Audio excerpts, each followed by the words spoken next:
Hey everyone, welcome back to more Magic the Gathering. So, I'm playing my Pyre of Clerics deck again, but you might notice a little difference. So I didn't know this, but they started a thing called Standard Ranked 2022. And with that, Throne of Eldraine is gone. Ugin is gone. A lot of the weaknesses of this deck are gone. Unfortunately, so is the early game. That being said, I was very careful to make sure, I had no Eldraine cards, I had no, important cards that were getting destroyed with that. So we had 8 cards we had to change out. So we had 4 Speaker of the Heavens, 2, Basically we had all of our 1-drops that had to be gone, that had to be removed, and 2 of our kill spells. Now the kill spells were easily replaced with Flunk. I knew that already.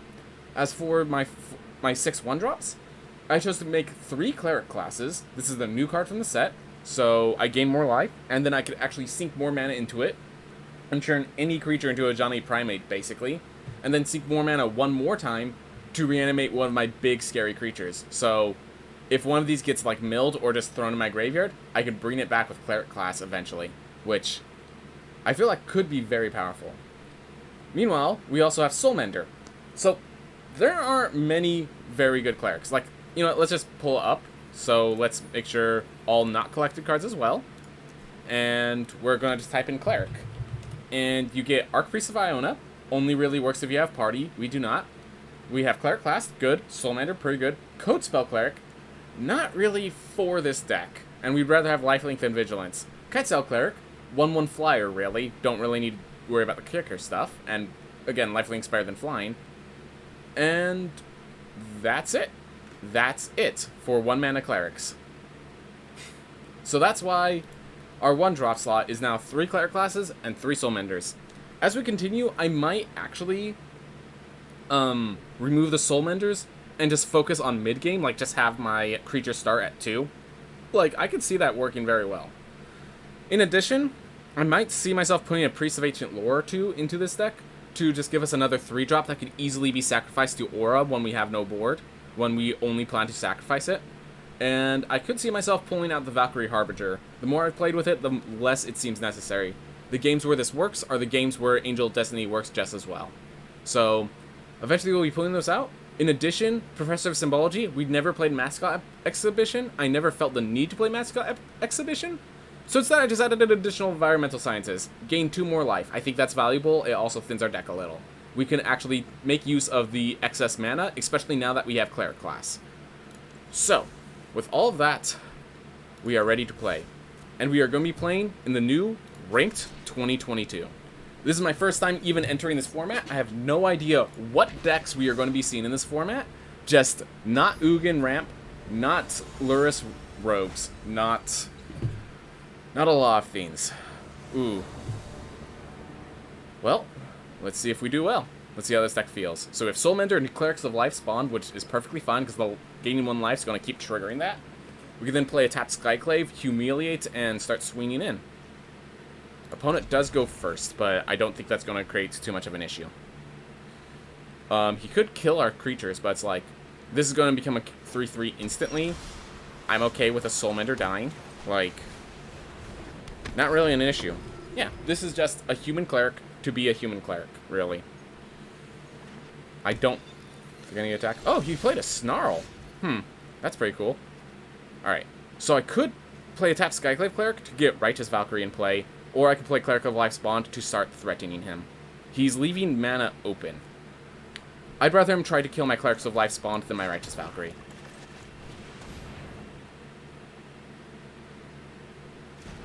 Alright, and we're just gonna pass the turn.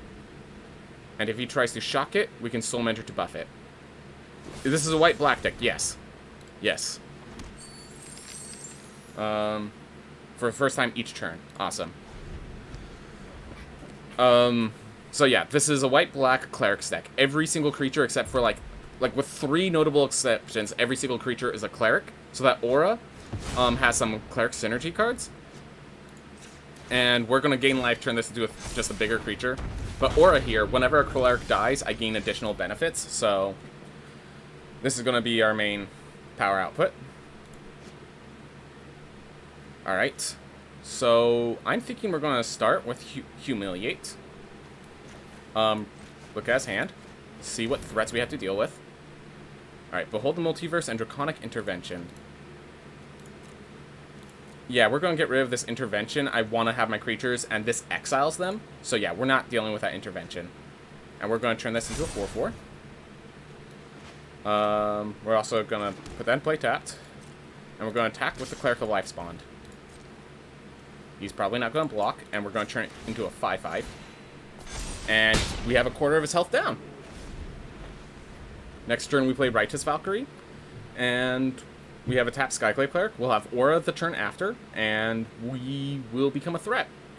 He can draw cards to get himself into a better position, but the fact that he has to keep drawing cards to get himself into said better position puts us in a good position, to put simply. But yeah, that Humiliate actually still felt good, even though I didn't have like a creature that really mattered that I got out. So then, this is why we play the tap lands, so that we could still play the lands even when we don't really want to. So now we gain a life, Cleric of Life spawn gets bigger now, and then I will tap the Soulmender during his turn to gain a life during his turn, so it's one of the, it gets additional +1/+1 counter. It's only the first time each turn. Next turn we play Aura, everything becomes sticky. We are putting him in a lot of, we were putting him under a lot of pressure. Also, the extension that I can look at all the cards in the deck is thumbs up. Good to hear. Good to hear it's actually doing well. Alright, so he's Expressive Iterating. I'm not surprised. He has a lot of spells. Even if he gets a board wipe, if he gets another Draconic Intervention, he just barely kills the Cleric of Life spawn, which is unfortunate for me. But you go Professor of Symbology, get another land, play another Soulmender. Alright, so he put one card in his hand. I'm assuming, I'm trying to count. Yeah, he went first, so, and it's a Mr. Surmoth, so he, I say he all the time, but I'm actually correct there. Whew, that felt good. That felt good. So yeah, if he managed to get a Draconic Intervention, and a land, he could then exile his Creative Outburst and clear the board, but even then, we'd have Aura, we'd have a lot of good pressure, because the main issue with this deck is card draw, but it doesn't even matter because we have enough pressure that we don't need the card draw. But that just showed that even though we have Soulmender instead of Speaker of the Heavens and stuff, we are still a very aggressive deck. We can still be a very aggressive deck if we draw our Cleric of Life spawns. Good to know.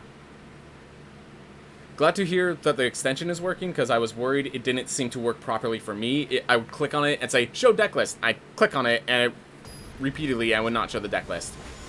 But if it works for you, that's very good. That's very good. Whew. Alright. Land. So we have a tapped Skyclave Cleric. We then hold up a Flunk. We then Righteous Valkyrie and have another Skyclave Cleric. And we go first. This is awesome. This is actually a pretty good hand. And I think I play the Blight Climb Pathway first. I no longer have any cards that require double or triple black, so I can just play this white in case I get... Or I could just play the Swamp, hold up the Flunk. We have no idea what he's doing, and he has a lot of cards. Or they have a lot of cards. So I'm probably just going to play a... Yeah, I'm going to play the Swamp and Professor of Symbology. And we're going to get ourselves an Environmental Sciences. So, yeah, we have no idea what they're doing. Probably some sort of Stompy deck. Good to make sure we ramp. Okay, so it's Simic colors. Flash deck? I have no idea yet. Alright, we're going to play this on white. I'm going to play Righteous Valkyrie. And now we have a threat that they have to deal with. Oof. Next turn, we could Environmental Sciences, gain some life, play a land, Skyclave Cleric, gain even more life. We go to our 27 that we need, and they have to basically get Intro to Annihilation here to get rid of this issue. I'm not excited for a particular card, but this limit format has been so fun so far. Glad to hear. Glad to hear. All right. Containment Breach. Destroy target artifact or enchantment. We have no artifacts or enchantments, so... I'm going Environmental Sciences for a card, and then Skyclave Cleric, I think. Let's Skyclave Cleric first. Ooh. Is Simic Flash still around? No idea. No idea. We're about to find out. And this needs 27, and this gains me 2 life. So we'll grab a Plains. And now everything's huge, and we just wreck their face in. Long time no see. How's it going, Mindful Line? Glad to see you again. So they have a Containment Breach in case I play an Artifact or Enchantment, but we have very few, and we did not draw them. So we're just going to keep charging on in, wrecking their face. They have to deal damage to stop the Righteous Valkyrie, and even if they do, they have other problems.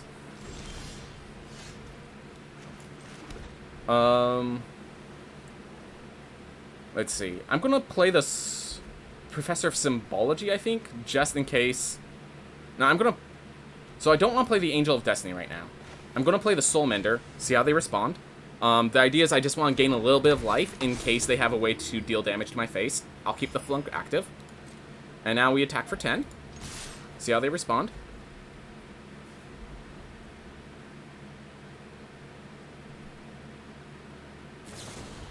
Into the Royal, return target online permanent. Alright. And they have a counterspell ready is my guess. Doing fine. I'm on my PC after a long unplanned break. Well, sometimes having a break is good. I hope it's one of those unplanned breaks that is a positive theme. Alright. So he's leaving... I'm going to play Professor of Symbology instead of the Righteous Valkyrie. And I'm going to get a Pest Summoning so I can just flood the board.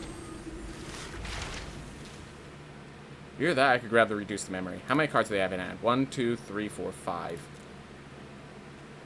Yeah, I'm going to get the Reduced Memory just to scare them a bit. We're going to see how they respond. We have a Flunk ready if we need it. We have 3 more life than the Righteous Valkyrie needs. They need to hold up a counterspell. 1, 2, 3, 4, 5, 6. We are 1 damage off lethal.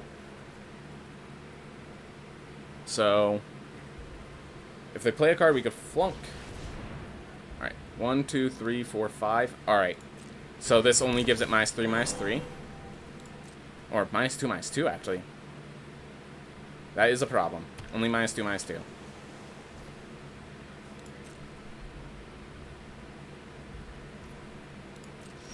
Alright.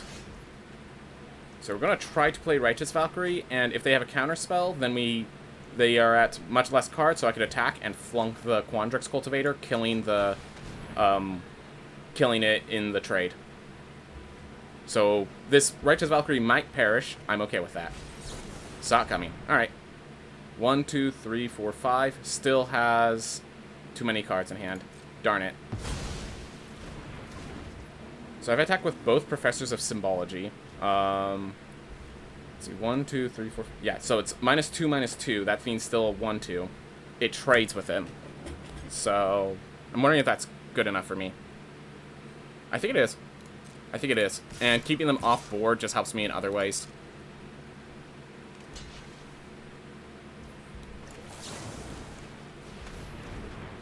I probably could have attacked the Skyclave Cleric as well.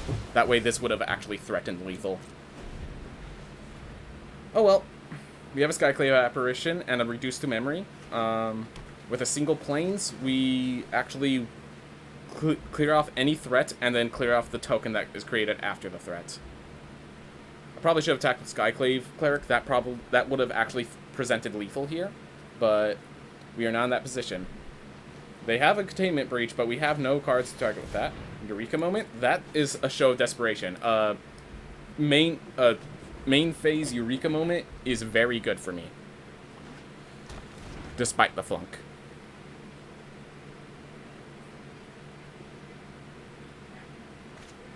Alright, another Quandrix. Ooh. Haven't tried Sealed yet. I'm gonna just gain a life real fast. I can still Apparition this, swing in. Yep. That seems like the play. So it will give them a 4/4 if they manage to break it, but...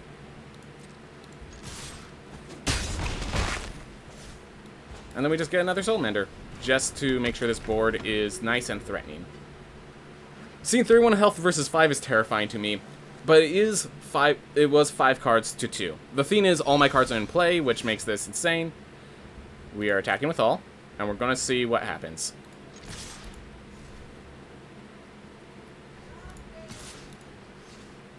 I'm actually going to hold back the Soulmanders. That will make sense in a bit. Because they need to clear this problem. They need to deal with this threat. And if they do, I could clear... Oh, I can Angel of Destiny. Oh yeah, just 1 into the Royal. But still not enough because... Oh, if they have a flash creature as well, they actually save their life here. They actually save their life here. Well done. I didn't think through that.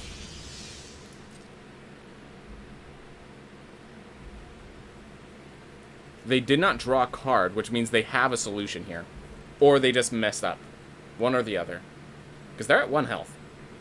They're at 1 health. Probably do some quick drafts, as I have a lot of wild cards, but I really only have cards of Strixhaven at the moment. Strixhaven is a fun draft, but you have to know what you're doing. You really have to know what you're doing. Alright. Put 2+1/+1 counters. Target player gains X life, where X is the greater power amongst creatures you control, and target creature you control fights target creature you don't control. Well done. Alright. So they have a containment breach for my cleric class. But... So we're at 31 life. So I actually am going to go to the other win condition, which is the amazing part of this deck. I have another win condition. Alright, so next turn I'm going to block and then gain some life in the process, which will bring me to 33. Angel of Destiny attacks, and I win the game on the end of the turn. If they do not remove the Angel of Destiny or deal some serious damage. Return to a creature, put 2+1/+1 counters. Alright. They do have some good responses, but notice how many cards they have left. And one of the cards, we already know what it is. Alright.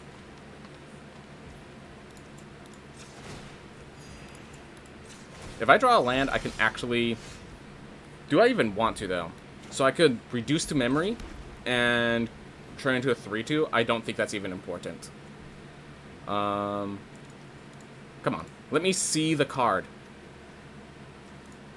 Alright. So if its value is 2 or less, so if it's a class, they create a 1/1 black and green pest creature token, which just gives them an advantage. So I think I'm going to just Angel of Destiny and hold the... I could Cleric class and then just gain some life, but I don't think that's even what I want to do. I'm going to play Angel of Destiny again, and they have to find another answer. That's good enough for me. That's good enough for me.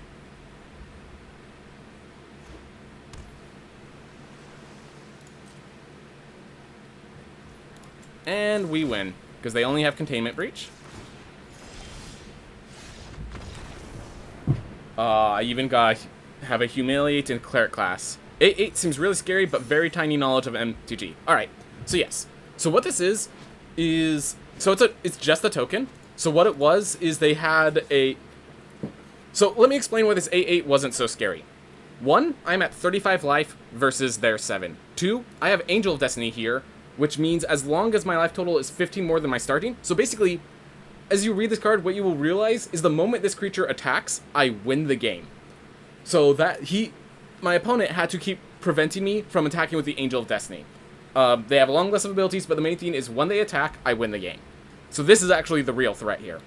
This 8/8, big scary body, basically wins any trade, prevents me from attacking, but it does not have trample. This 8/8 cannot get through. Every time it attacks, I could just block with my 1/1. This is not Hearthstone. I declare, if they attack, I declare how it blocks. So I can just block all the 8 damage with a single 1/1 Soulmender. So they actually were just stuck in a pickle. They could not attack with their 8/8, and attacking would not win them the game. They were in a very tight spot. So basically the 8/8 was holding me off. That is correct. The 8/8 was holding me off, but they were out of cards in hand, and while they do have some good response cards, they did not kick with their Into the Royal, which was an absolute mistake. They should have kicked this to help them draw cards and keep cards to keep playing.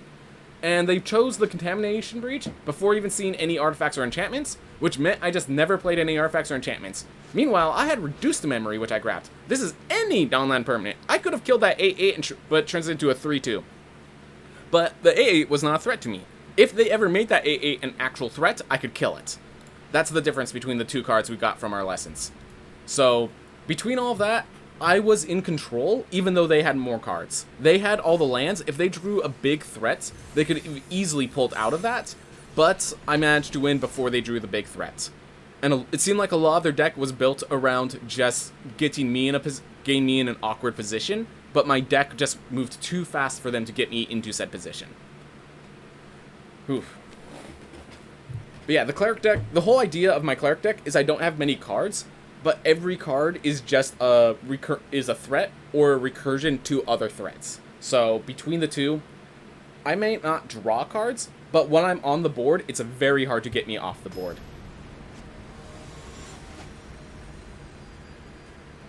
Red War Boss. I have a feeling we're about to face some mono-red aggro. Alright. So I could Soul Mentor to Clerics of Life spawned again. And then I have a Cleric class, and while I cannot play the Skyclave Apparition because that's double white and I have a Plains and a Swamp, I am very close. Cleric's class and have a Malachor Rebirth ready if I want it. Stoked to see this work out. Oh man, I am so happy that this, like, I don't even know if it's properly working. I'm already, like, stoked every moment I'm playing this deck. The fact that I can now tap Soul Mender to gain Cleric of Life spawned health at any time feels good. Feels good. Are the Soul Menders really worth it? That's what we're trying to find out. I do not actually know yet.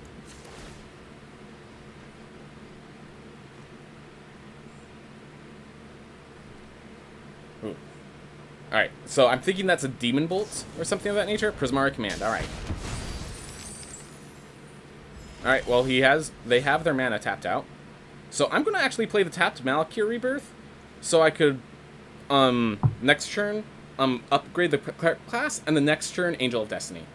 So I'm going to play this tapped, play Cleric class, and then I'm just going to end it here. I could tap to gain 2 life.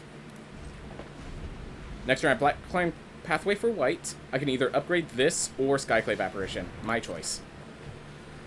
Whew. TwizKid, this format is so gas. I'm glad to hear you. I hope that's a term of endearment, in which case I hope you enjoy it. I'm glad you enjoy it. Alright, so this is the... So the blue-red Izzet deck seems like the big deck of this format, the way people are playing it. Alright. There's nothing to really target, so I'm just gonna bring this to level 2. And I'm assuming this is where they have a spell to bounce the Cleric class. Alright, well I'm just gonna gain the life. Frostbite still kills it, but I want to gain the life. Alright, so Cleric class is now level 2. I can use it I'm now going to play Angel of Destiny, and if I kill the Angel of Destiny, I can use Cleric class to bring back Angel of Destiny, and then, yeah, it's in a good spot. Lots of life. I haven't played Standard since War of the Spark. This format feels like real Magic again. I'm playing black-white dungeons. Dude, awesome. Lots of life for sure, but I don't know if that is enough. The problem is, if I have a ton of life, but I have no creatures in play, I don't actually have a solution. So, they have nothing. So, on a later turn, I could Professor of Symbology and learn a card, but they have nothing worth learning. That being said, they have a Sot Coming. I'm wondering if I want to play into the Sot Coming and then activate the Cleric class to bring my Angel of Destiny back. Or if I just want Professor of Symbology and get some cards. Let's see, what can I grab? If I grab Pest Summoning, is that even worth the while? Forces them to board clear. They have 2 Sot Comings in right there. That's my understanding. I don't need to be a genius to recognize that. Alright. Yeah, I'm going to grab a Pest Summoning. I don't want to play, I want to force the Sot Comings a little early. If they're smart, they will wait for me to grab the lesson and then counter the lesson. Alright, there we are. There's the Sot Coming. Knew it was coming. I'd much rather have the Pest Summoning countered than the Angel of Destiny. I saw their Sot coming. Alright. They are building up a lot of mana. I'm assuming they have a Galzeth Prismari or similar card. I could Professor of Symbology just into an Environmental Sciences to draw more cards, because they're holding up counterspells. Let me just be clear. They are holding up counterspells.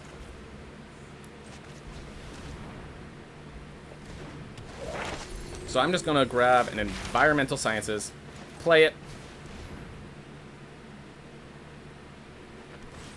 Sot Coming on that.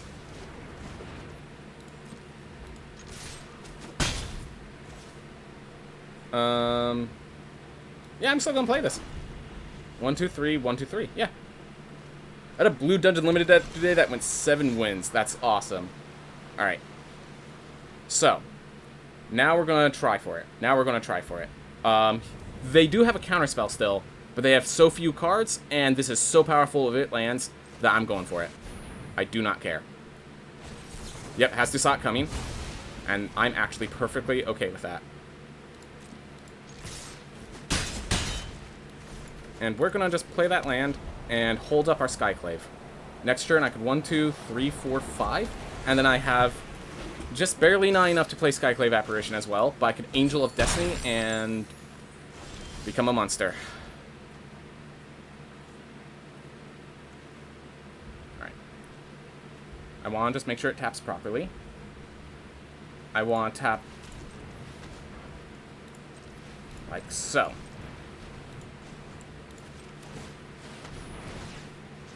And we bring Angel of Destiny back to play. I gain 7 life, put +1/+1 counter. I'm going to put it on the Angel of Destiny to make the gold span unable to attack, basically. We double attack here. I gain a bunch of life thanks to this. We put 1 on the Angel of Destiny. And we put 1 here. And they give up. They realize that the moment I attack next turn, they lose. Whew. So, it seems like, from this morning, there is a Izzet Dragons deck. That is good to know. Triple saw it coming was very strong for them, but also notice they lacked any card draw. In a no card draw, when no card draw is occurring, my deck succeeds, because my deck also doesn't have card draw, but is prepared for when it doesn't have card draw. Theirs was not. Theirs was not. The fact that they felt the need to counterspell on environmental sciences was very good for me. I feel like that might be a mistake that I will not see in later enemies. They will not use a sock coming on an environmental sciences. That will be an issue I have to deal with later. But they had all their mana, they just did not have cards to play with all that mana. Alright. TwizKid went from gold to platinum today. Awesome. Feels really strong when you curve out, but very grindy. Oof. Alright. Well, we're going to keep continuing. I do want to get pretty far on this. I want to see how this deck performs. So far, it's performing really well. That Izzet deck is something I have to look out for. If I turn this into best of 3, I will have to worry about Izzet Dragons and trying to think of how I can combat it. Angel of Destiny is actually really important combating because it's basically a 4/6 thanks to the double strike. Really blocks their dragons. I just need a way to protect it when they try to bounce it to my hand. Alright, so we have Professor of Symbology into just some card, into, like, I think this is good enough. Probably not the best hand, obviously, but I could play a tapped Malakir Rebirth to get myself Pyre Heroes. And, yeah. I'm going to actually play the Swamp first to try to threaten Bloodchief's Thirst or a similar card. Alright, do our Clerics of Life spawn first, then? Yes. Do you have an answer for this? If you do, use it. And it's pausing, which means they do have the Frostbite. Okay. It's worse that that got killed instead of the Professor of Symbology, but I'm okay with this. Magda. Alright. I'm going to play this tapped. And we're going to play Professor. And I am going to get a Reduce to Memory, so I can destroy any, like, big creature that comes out thanks to Magda's effects. Plundering Barbarian. Here's the... I knew this could see some play with Magda specifically. They have a second Magda. That's the only reason I could possibly see this attack. I'm okay with it anyways. Plundering Barbarian is not a threat. If they kill my Aura, I get back a Professor of Symbology or a Cleric of Life spawn. So, let's play our Aura. Aura. I could then sacrifice our Cleric of Life, our Professor of Symbology, to other cards. Just get some good stuff. This seems to be mono red. Alright, so they killed that. Perfectly fine. I'm going to get the Professor of Symbology. Get myself a 2/1. And this seems to be a bit more aggressive, so I'm going to Pest Summoning so I can have a bunch of swarming creatures.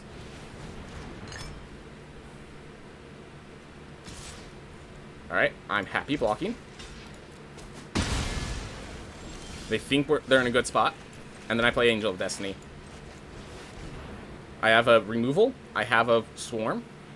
I have a 2/6. That's about to become a pretty big creature, as we will see shortly. They're stuck at 3 mana, I just realized. I've been drawing a land for every turn, and they have not. I did not realize that until just now. Inferno of the Star Mounts. Alright. That's okay. I'm just going to reduce that to memory. The question is, do I play Cleric class, or do I play Pyre of Heroes? So target non-land permanent.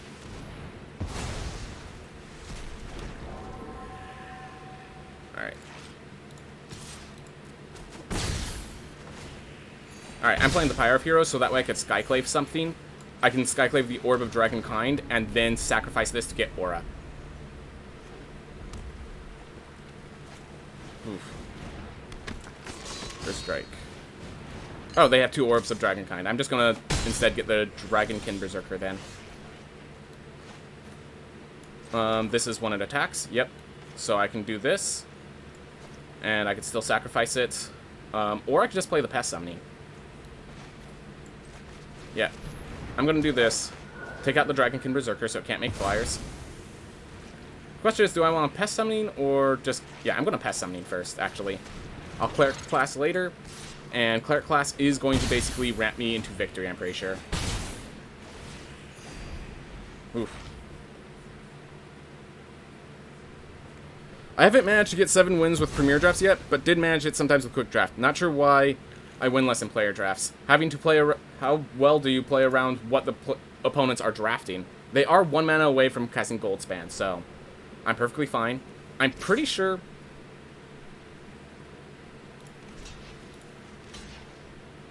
this wins me. Yeah, I'm pretty sure this wins me. Just prevent me from losing health. Gain me a life in the process. And then we just Cleric class, buff it, and attack. And they need a burn spell, or I win. Right here, right now. Alright, here's the question. Actually, that might win me faster. I have to calculate it real fast, but I know... the very least, let's see, Skyclave Cleric gains me 3 life. This gives me a bunch of +1/+1 counters. I need to think through this. I could trade that for a Resplendent Angel. Ooh, there it is. There it is. Alright. So I gain 2 life here. So that gets me to 23. Sacrifice this to Pyre of Heroes. Get myself a Righteous Valkyrie. And then I attack with all. And that will get me to 26. And then the next hits, while I will not win here, I will get myself to the 27 mark. Actually, I might win here. Oh, I'm 1 health from winning. That might have been the incorrect answer if I'm 1 health from winning. Oof. I found it's really hard to make 3 colors work. I tried Abzan, but it's hard to cast your dudes on curve. Yep. People have suggested putting Hofri Ghostforge in this deck, and I basically have disagreed because of that issue, as you're bringing up. They are still 1 mana off from killing it. Was that their concession? That was their concession. I do appreciate them going out with a bang. Alright. Keep moving. I will note that there is an issue that a lot of people do not have the new cards. So we're going to be seeing a lot. These are still new decks because it's a new format, even if it's not new cards. Because, well, to put simply, the loss of Bone Crusher Giant made mono red aggro not a thing I have to worry about much. This dragon deck, so I do have to consider how is my deck going to adapt to this new dragon deck. This deck is sick. Oh, I love it. I've been working on this deck for quite a while, so I'm happy that it's panning out. It's been intended to pan out. It's been built for quite a while. I've been building this since... When did I start building this? I built this once Pyre of Heroes was revealed, effectively. When Pyre of Heroes was revealed, I started having the idea, and then it took me a while to get it all working together, but... Alright. And this is why the Snarl is important. Oh, come on. Reveal, submit 1. Soulmender first, so we can Clerics of Life spawn on curve. Next turn, we decide whether we want Professor of Symbology or Cleric class. We now have an aggressive curve. We went first. We have an aggressive curve. Always good. Are they actually going to play a red and burn that? Nope. And next turn, I could actually play Soulmender Cleric class, which I think is the much more powerful play. I now have a Soulmender. I can gain life during their turn. I'm going to have very few cards, though. That is an issue I have to address. Alright. How are you responding? Activate the ability.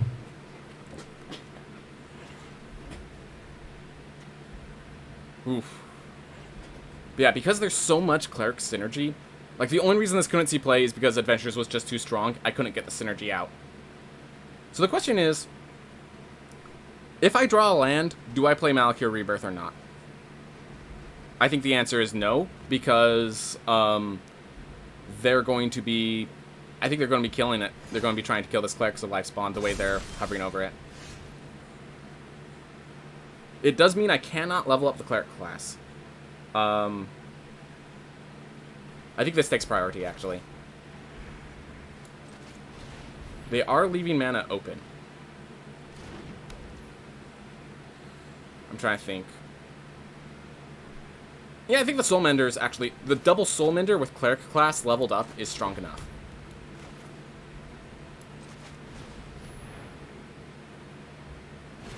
Yep. Exile target monocolored permanent, which is the Cleric class. Do I want the additional life or the additional power on Clerics of Life spawn? I think it's the additional power on Clerics of Life spawn. If they have Vanishing Verses, if they have one, they have two. So, I'm not going to worry about that. We're just going to Soulmender. We gain life. We're going to turn this into a 5/5 next turn. And we're just going to keep chugging along. We are running very low on cards, and we might be using this Professor of Symbology just for environmental sciences. So, that is a concern, but we have a Clerics of Life spawn that keeps growing, and... Alright, they play Nadir. I'm happy with that. I do have to admit, I do have some problem figuring out if a color is open or not. That is an issue that you have to, that is hard to figure out sometimes. Alright, so let's start with the Clerics of Life spawn. So now if the Nadir attacks, I win the trade.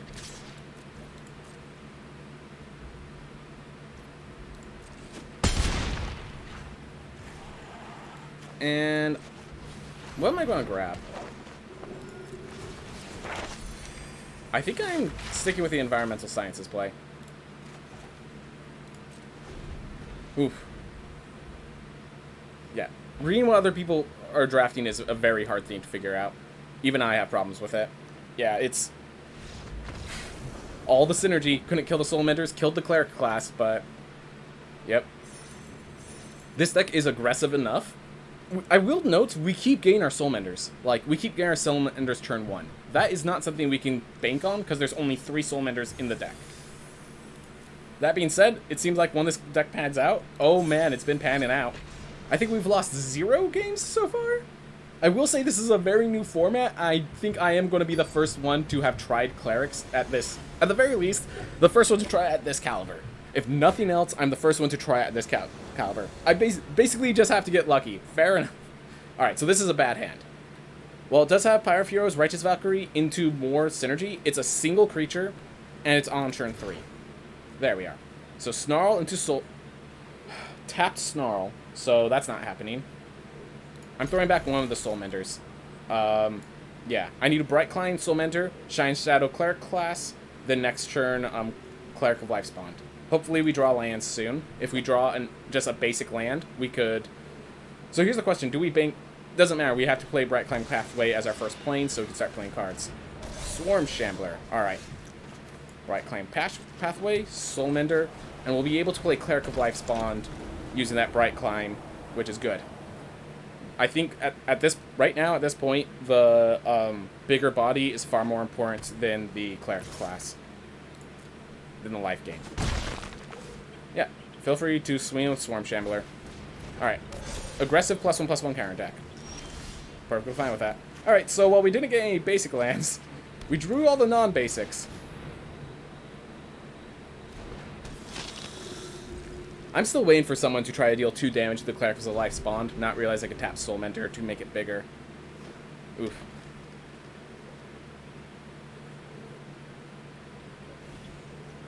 Oof. Swarm Jamblers do get threatening because they do keep growing, but...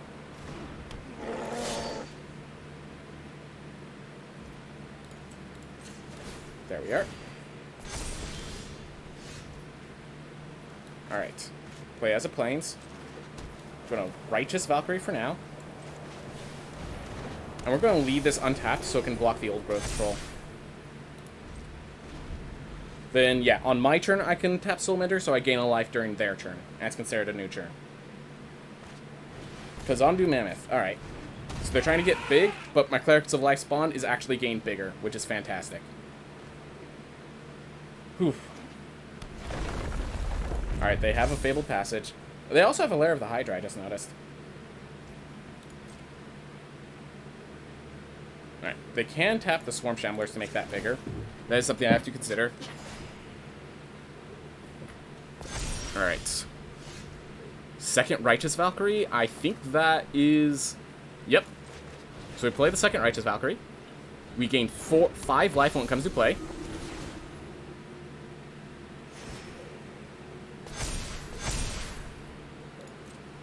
And we attack for 6, I think. I think we leave the 10-10 up to block the 5-5, and the 5-5 to block the 4-4. Basically, we actually threaten lethal very soon, even with these guys on defense. Yep. The thing is, attacking with a 10-10, game blocked by a 1-1, just doesn't do anything of value for us. Oh, I forgot to play the Shine Shadow Snarl. Whoops. Oh well. So, even though the Shine Shadow Snarl was coming in tapped, we still did perfectly fine for our deck. Even though we drew the 3 of the 4 lands that aren't basic lands, still the Shine Shadow was acceptable. Which is pretty cool. That is pretty cool. Now, I will say that with Shine Shadows might actually be better as the fast lands, the one that becomes a dragon or a beholder, because that will help us have defense against board clear decks. I have not seen a board clear deck yet, and I'm not going to craft a bunch of rares right now. Not right now. Alright, Bright Climb into Soul Mentor, tapped Skyclave, or tapped Malakir, whatever I choose. Yeah, tapped Malakir Rebirth. Another turn, tapped Skyclave Humiliates. Yeah. This is kind of a janky... This is definitely a janky hand. This hand is not...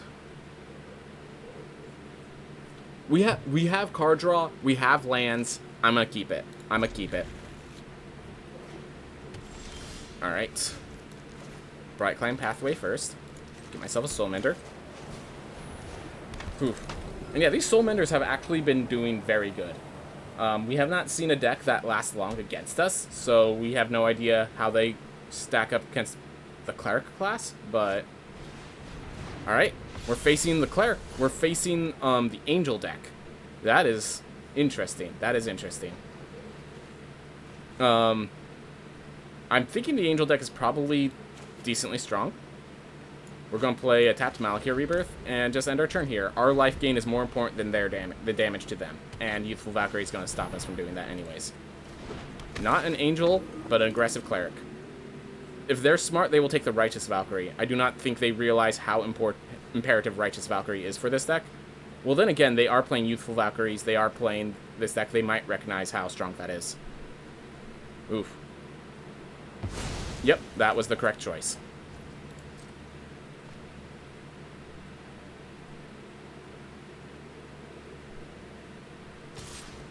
Yep.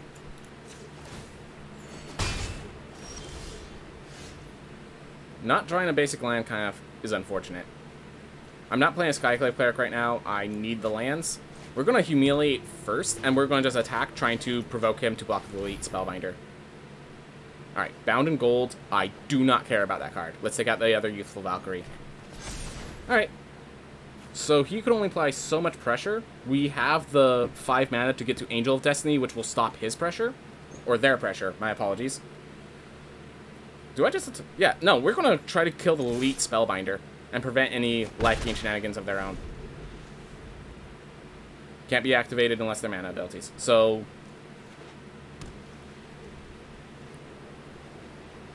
yeah. We will see what occurs from here.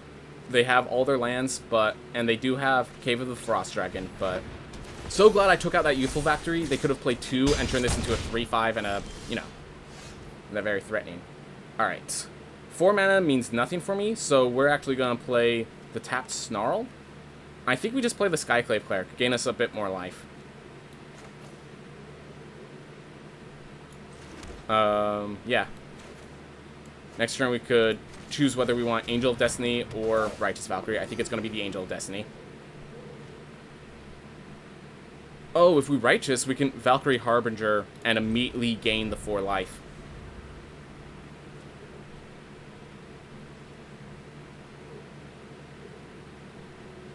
Yeah, so I'm going to Righteous Valkyrie first and then Valkyrie Harbinger, because that will give me the 4/4 Angels and help me get this game from loss to victory, because they are starting to apply decent pressure. But the moment I get Airborne with the Valkyries, I'm going to be good.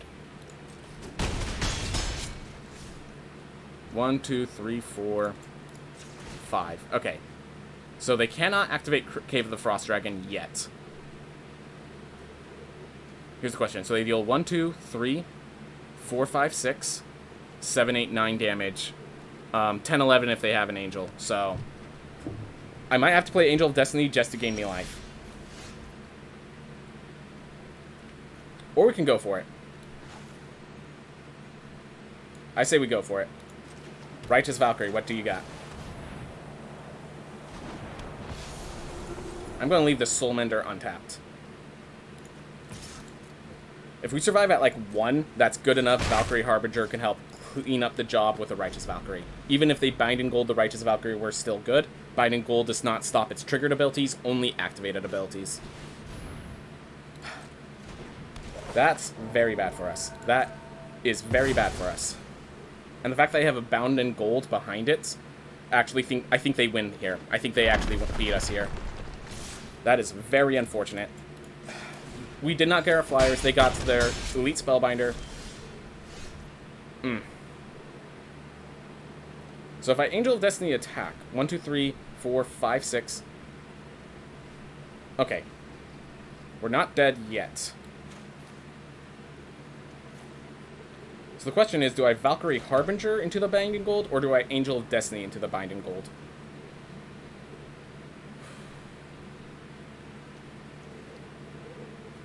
Let's see, if I Angel of Destiny into the Binding Gold, I still don't gain enough life for Valkyrie Harbinger.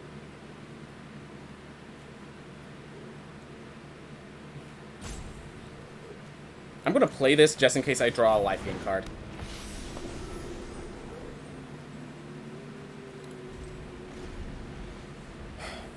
This is very unfortunate. I've just been, like, just barely in the corner. He did play around to make sure I was in this corner, so I will give props to them. But... oof, this was unfortunate.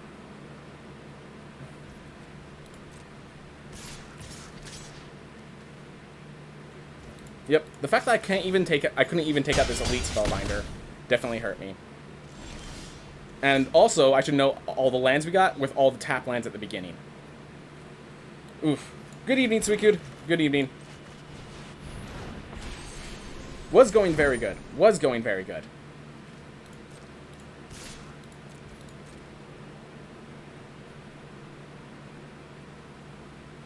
Scare them into not blocking. Give me some life. Still can't attack with Valkyrie Harbinger, which is very costly. If they do not recognize... okay, they had a different bet on gold. Note that they dropped every single card in their hand and barely got enough pressure. Good game. Good game. I do think I still could have pulled myself out of that.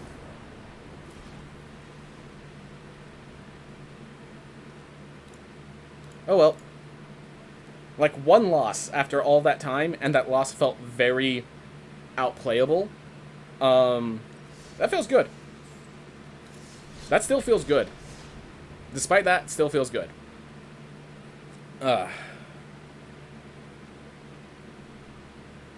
Whew. Deep breaths. Just make sure we do our best. Our best is turning out to be very much good enough. Jibril! Let's see how you do, Jibril. How do you like the new format? Alright, so we have a Professor of Symbology into a more lands, such as our swamp. Oof. Alright, I'm going Cleric of Life Spawn first. The next turn I can Cleric class and Professor of Symbology. Oh, that's going to be good. And then I can just later flunk... I can flunk this pack leader once it starts becoming an actual threat. They have a Pack Tactics deck. No blocks. Alright. So... first we Cleric class. Then we Professor of Symbology, gain us 2 life. And the question is, do I want Pest Summoning, Reduce the Memory, or just Environmental Sciences? I think the Reduce will be valuable. Yeah, I think having a Reduce the Memory on the back line is going to be a very good thing, and threaten them into not playing threats, letting me actually start applying board pressure.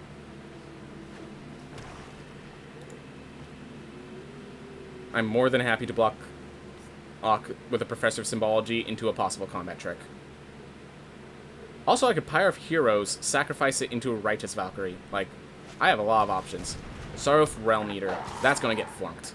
That's going to get flunked.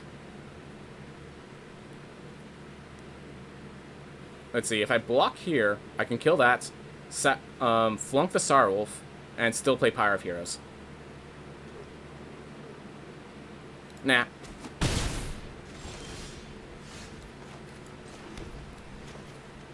Yep, flunk works easy. And I'm going to switch to just playing the Skyclave Cleric, I think.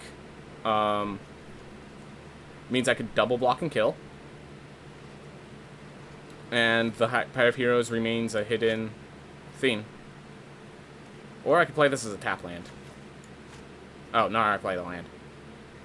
Yeah, I'm fine with that, with this. Gain a bunch of life. And yeah, I think I just win by controlling my opponent out here.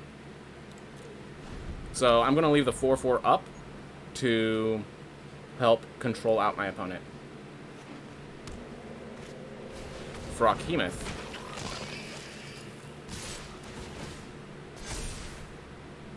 Alright. They're all tapped out. So Froghemoth has Trample and Haste. So you gain a life for each non-creature card. There's only that to exile.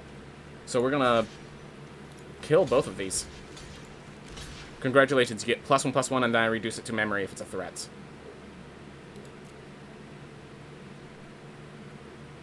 So do you kill the Professor of Symbology or the Skyclave Player? Alright. Okay, if that triggers then, congratulations, it's a 5/5 now. Shall I reduce it to memory? Shall I play another Clerics of Life Spawn and a Pyre of Heroes? Shall I just Pyre into 2/4? Turn this into a 5/5? I have a lot of options. I have too many options. They exiled my graveyard, so Aura's not doing much. I can reduce the memory and Clerics on another turn. Or I could just Clerics right now and Pyre. I think that's the better one.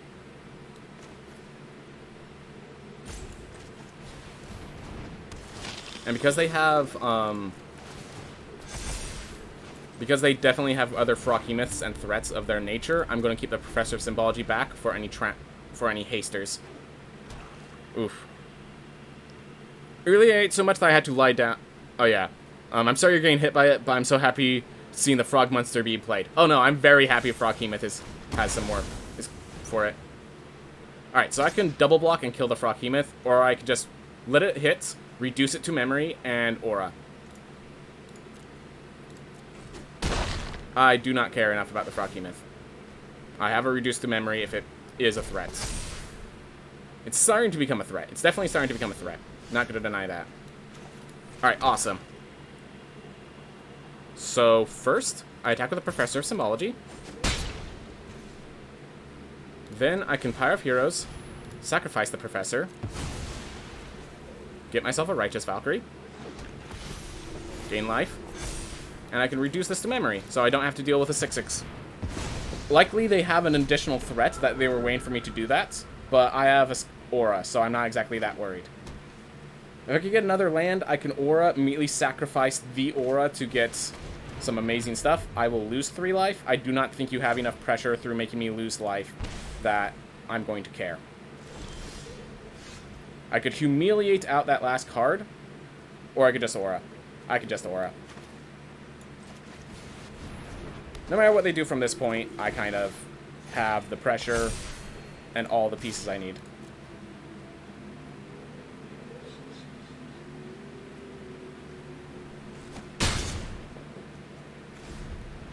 If they end up deciding we're just going to keep tapping Tergrid to make me lose life, I'll humiliate them.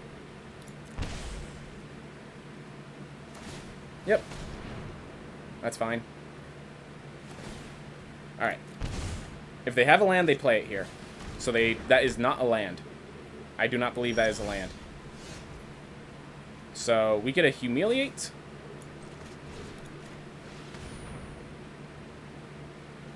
Perfect. Take out the Trask. We get a Cleric class. We attack with Aura. And if they double block, I get the Professor of Symbology back.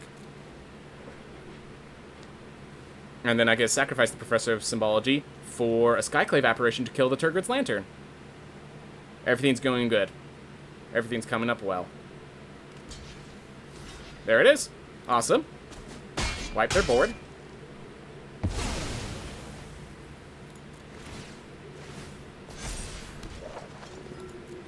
And every life gain gives me 2 more than usual. Come on, Environmental Sciences. And then I'm going to sacrifice this to Pyre of Heroes. Submit that. I'm going to get Skyclave Apparition. Because, you know, balanced. Yep. I would concede too. I would concede too. Having more life than you started with is cheap. That's what this deck does. It's up to the opponent to stop me from getting there. Now, having more life than you started with against an opponent that's aggroing you and has dealt more than your starting life total in damage, that's kind of cheap. That's kind of cheap. Oof. But yeah, this deck has been turning out very well, and I've been very much appreciating it. I have worked very hard on this, and I basically have been waiting for Eldraine to leave. The fact that they decided, okay, we're going to allow the future to start, and we're going to have Eldraine leave early. That was just fate. This is constructed, yes. So, alright, perfect hand. So we could play Soulmender, tap Malakir Rebirth into Righteous Valkyrie, have a flunk open later. They double mold, so either this is a combo deck, or I just feel very unfortunate for my dear laser cube that I'm facing. Then again, they are a cube with lasers. They're pretty cool. They're pretty cool. Like, they have their own advantages. Alright. Do I hold up the flunk, or do I play Malakir Rebirth? I'm not gonna have mana at 4 either, so I'm gonna just do that and the turn. Hold up a flunk. Perfect. Perfect flunk target.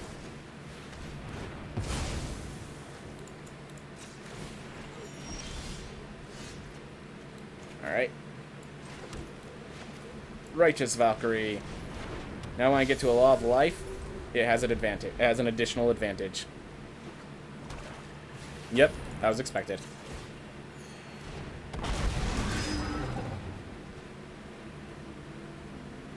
Alright. Do I play Malakir Rebirth as a tap land? Alright. Fair enough. So I could play Malakir Rebirth, or I can save it, double block. If they have a pump, I get to save my Righteous Valkyrie with Malakir's Rebirth. I like that. We're going to use this. Get ourselves more life gain.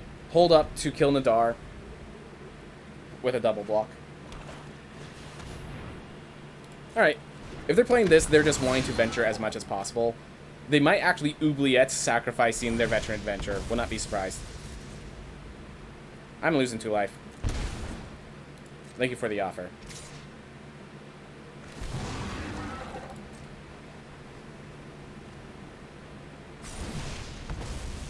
Resolve.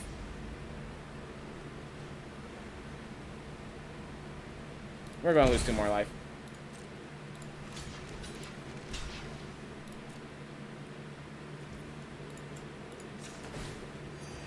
Do I care to save my Soul Mender? If I do, I can start buffing the board. Yeah.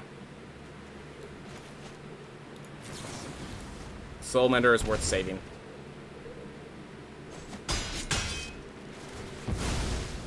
Whew.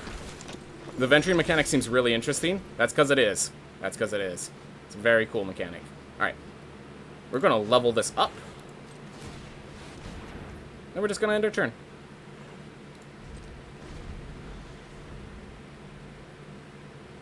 Soul Mendering gains me life. He has a Triumphant Adventure in play, but not much beyond that. They can't really approach this board. I'm going to turn this Righteous Valkyrie into a 4-attack minion. Oh, man. Let's see. Do I have anything worth rezzing? Not yet. And I can immediately level this up.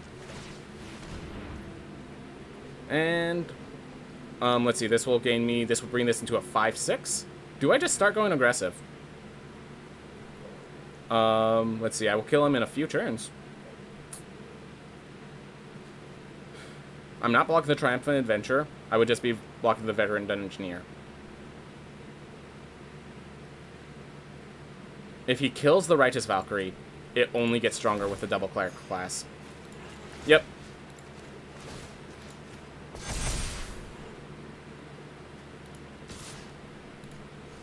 Actually, nah. I'm going to hold this up. He only attacks with the Triumphant Adventure, gets the 4-4.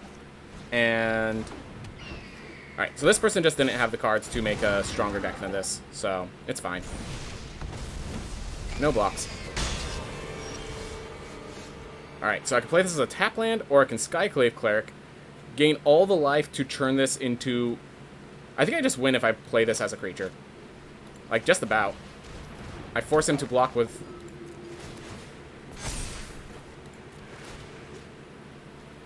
Righteous Valkyrie. So, let's see, what do I need to buff? Yeah, I think we just buff the Righteous Valkyrie a lot. And they realize what's going down and have decided it ain't worth. It ain't worth. My adventure finished first. Ha!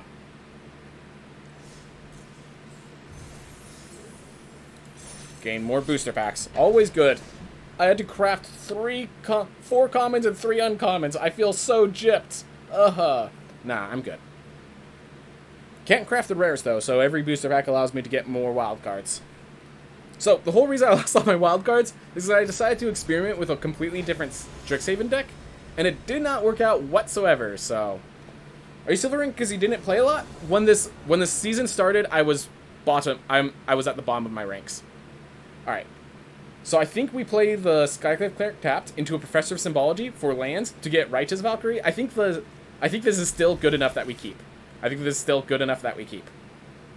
The triple Professor Symbology and a Righteous Valkyrie. That's good enough. And yeah, I'm way at the bottom because I started at Bronze rank 4 at the beginning of the season.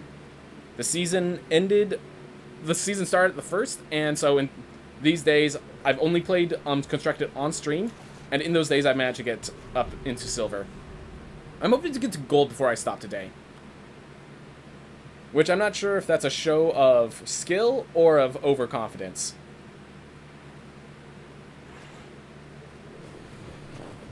I doubt your deck is silver, and you yourself are definitely not silver. I appreciate the statement.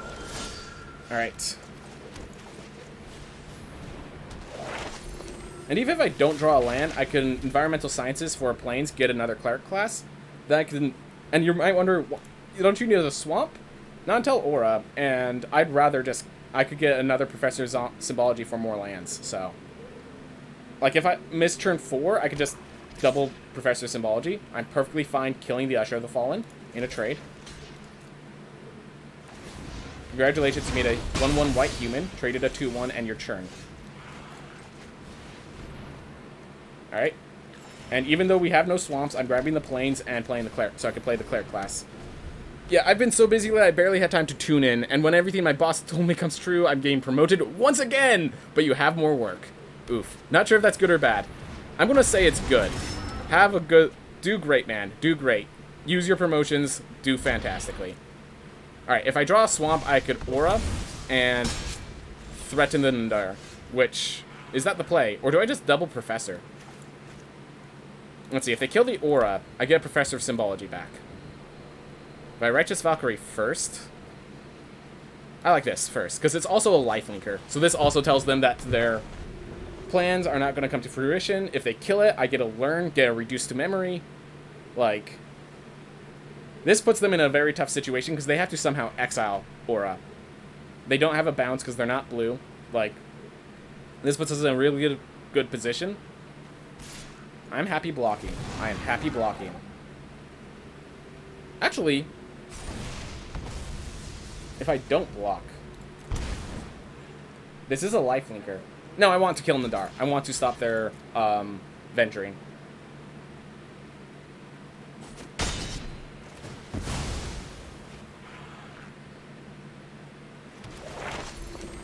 And you know what? I'm seriously thinking of getting the other environmental sciences. Yes, I am. So now I can play environmental sciences into Righteous Valkyrie. Alright. 3-4 does not only bumps with 2-4. Lose 2 life. Yep. Still at 20. Alright.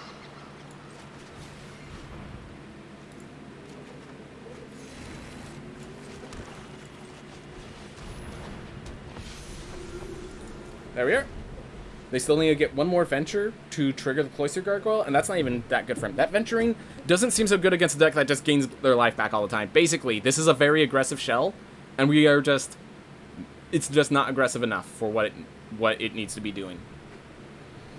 Oof. So the second Righteous Valkyrie is actually going to be absolutely insane, because, like, especially if I get this on 4. So, yeah, next turn I Righteous Valkyrie, Professor of Symbology. Thanks to this, that is actually gaining me 4 life. 4 additional life. So there's the venture, there's the completion.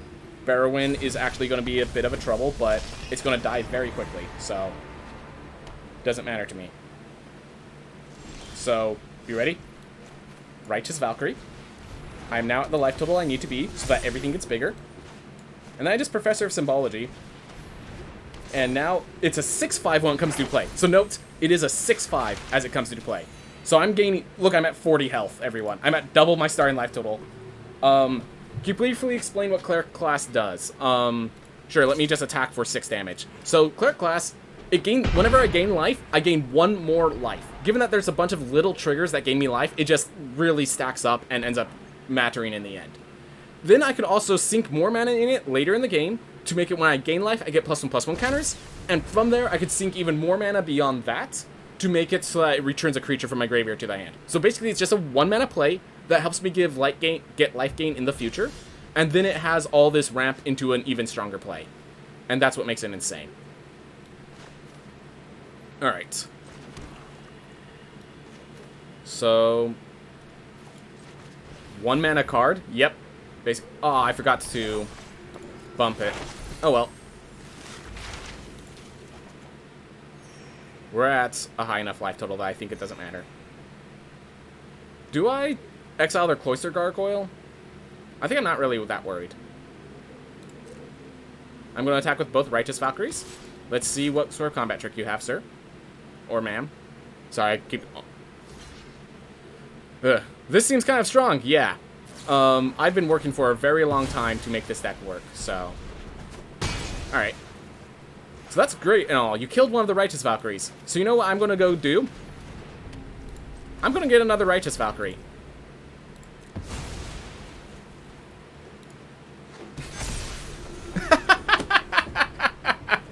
Have fun with your aggro deck. This is an aggro deck in case you haven't noticed, by me being at 3 times my starting life total. Feel free to swing in. Feel free to swing in. I'm perfectly fine. I'll accept it. Yeah, they started realizing the life loss adventure really wasn't going to cut it. That's a good thing to note.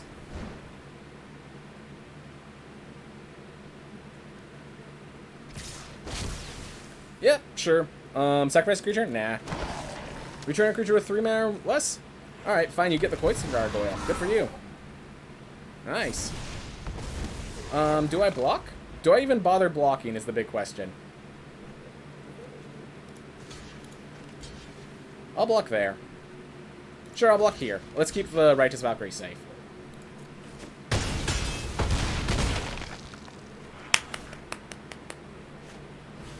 Another Cloister Gargoyle. Alright. I'll reduce the memory of one of the gargoyles. Swing in for another chance at lethal. Ooh, let's start with this. 1, 2, 3, 4 is left. Alright. So I'm just going to reduce the memory of one of these. Yep. They just realized the position they were in. Didn't even have to bring out my 4th Righteous Valkyrie. I think if I brought out my 4th Righteous Valkyrie, they would have conceded it that way as well. 2 different ways. Yeah, 11 damage feels like nothing now. That's basically how this deck works. It gets to a point where just the opponent cannot damage us out. And since basically every deck uses damage as their win condition, we're good. Oof. Fun deck, though. Very fun. Hopefully, so it seems like everyone's saying that the stream's working well. When I first started, there was some concerns about the stream, like, crashing and stuff, but if you guys are still in it, like, it seems like we've been doing just fine. So, if I'm correct, I've only lost once, and if I could get to gold tier 4 with only losing once, I'm gonna feel pretty good about this deck. Alright, pathways give us the land count we need. Tapped Skyclave Cleric first, so then we could go Clerics of Life spawn into Righteous Valkyrie. Everything coming up. Middle house. Everything doing well. Ooh, I just noticed the new board. Do I still play the Skyclave Cleric tapped? Yeah. I want to get that 4 mana. So I'm actually going to play the Bright Climb Pathway before the Swamp, because we do have 2 Snarls, and this is already going to give us the mana fixing we need. Alright, so they're a treasure. I'm assuming this is a sacrifice deck from what I've seen of previous styles. Alright.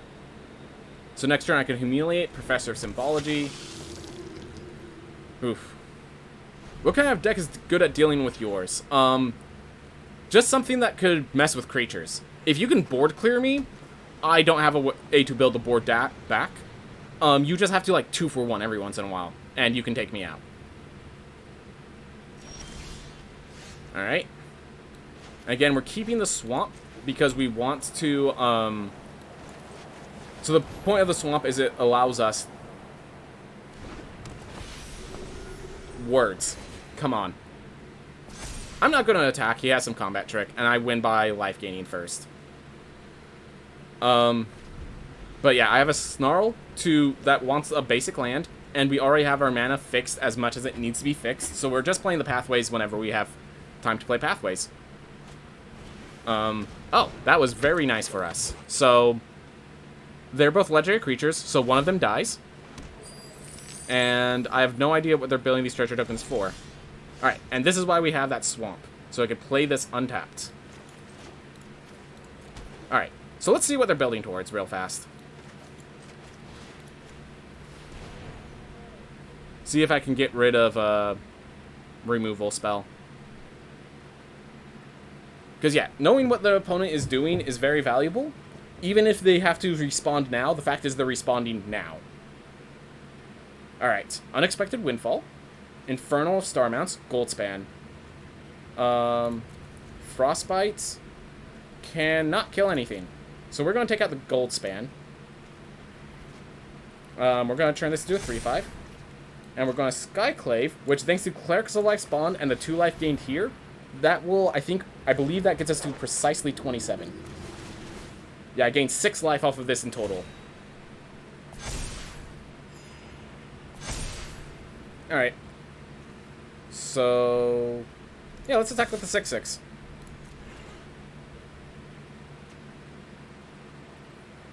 And if they play the Terror, I get to play for Professor Symbology and reduce it to memory. They do need to play an additional land for that to work. So, and they need to sacrifice both treasures. It does come out as an 8/8. That is their advantage. But, yeah. Humiliate seems very strong too. Yes, it is pretty strong. It does always respawn on with... How do I explain this? Humiliate always gets a 2-for-1 trade. So, yeah, it is pretty strong itself. Alright, so we have Windfall, Dragon Shambling Ghast. So it has just a create a treasure token effect. So we're just not going to let him get a trigger off of Shambling. Alright, we're going to gain more life. We're going to gain more life.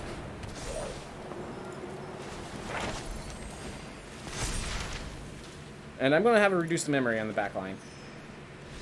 Yep. Yep. Nothing they could really do. Nothing they could really do. 2 mana, reveal their hand, discard a card from them, and buff one of yours. Yep. Card is good. Card is good. Every card in this deck is pretty darn good. Oof. By the way, how is that little thing on the side that gives you the entire deck list doing? I'm not able to see it myself. I've been having weird issues, but other people have been saying that the Stream Decker is working just fine. So, I'm hoping that they're correct, that the Stream Decker is working just fine. Care Bear. Oof. Really? Okay. So we have tap, Professor Symbology, Apparition. That's, I think, good enough. Didn't even realize it's there. Yep. So yeah, you can use that to look at the deck. The sideboard is a bit messed up compared to what should be, but it's fine. What should I grab? I'm still going to grab the Environmental Sciences. We have a Valkyrie Harbinger we're trying to get to. It works now? Good to know. Yeah. I was having weird issues trying to get it to work myself, so... I'm going to attack first. Alright. Now I'm going to Environmental Sciences. You want to counter my Environmental Sciences? By all means. Alright, well I actually took out one of their lands. And guess what? I have a land. Just to rub it in your face. Alright. Play this as a swamp, I guess. Yep, so if we draw one more land, Valkyrie Harbinger gets turned on. And we have Skyclaves on the line. Oof. Alright. They are a control deck. A very controlling deck. I can tell by their Crawling Barrens.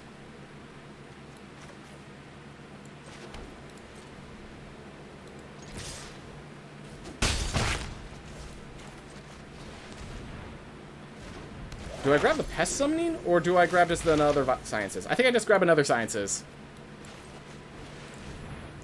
And I'm going to grab the Plains so I can double Skyclave if I need to. Alright, he's just going to... Or they're just going to buff up the Crawling Barrens. I'm okay sacking my Professor of Symbology to stop the Crawling Barrens next turn. They have enough lands to stop my attack. Alright. Actually, you know what? I'm going to attack to force them to have to stop the attack. I'm going to play this on black. I'm going to attack. So Skyclave Apparition cannot stop the Crawling Barrens. Alright. I'm not going to play into it, I don't think. They're going to have a counter spell. The thing is, if they counter my Valkyrie Harbinger, they're not doing anything else. I'm just going to wait. No, they're going to board clear. They're going to board clear very soon. They're going to Blood on the Snow with these Snowlands. Get back nothing, but have the board cleared. And then we're going to play Valkyrie Harbinger, and they have to board clear on a single spot. Oh, that's instant speed. Had no idea Gravenlore was instant speed. Well, they're grabbing their Blood on the Snow. I'm just going to call it now that they're grabbing their Blood on the Snow. But yeah, if they try to counter-swarm the board, I have 2 Skyclave Apparitions, which is pretty darn nice.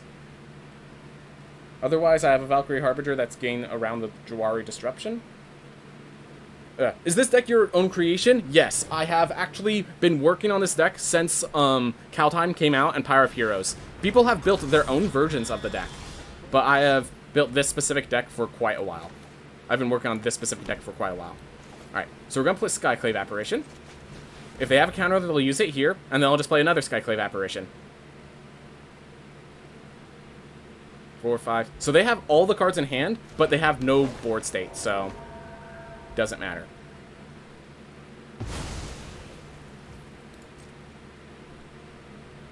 Yeah, and that's the problem with Sphere of Annihilation. It's, gives me a turn, basically. Alright, so they got a 1/1 to block.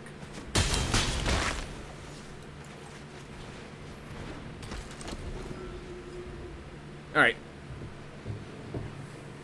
So they got Mascot Exhibition to try to get themselves a good board state. But now they don't have a counterspell, so I get to play a Valkyrie Harbinger. And go ahead. So now you have to clear the board. Even though you just played your own board state, you now need to clear the board. Or you at least have to kill those Valkyrie Harbinger.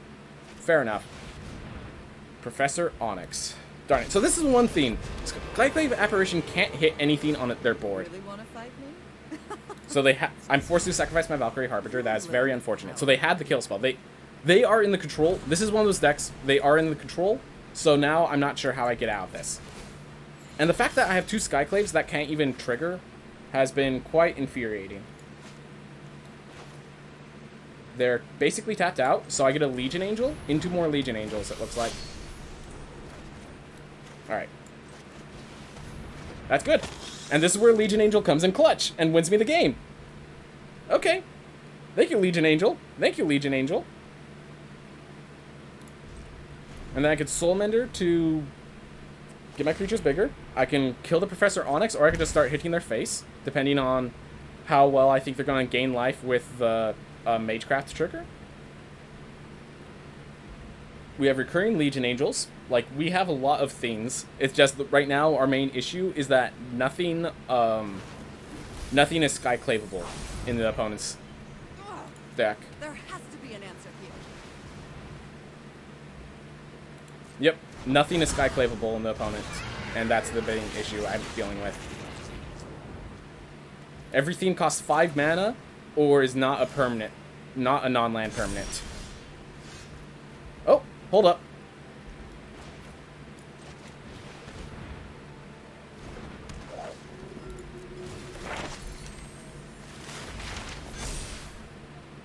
That thing has ward, so we're not going to play into the ward.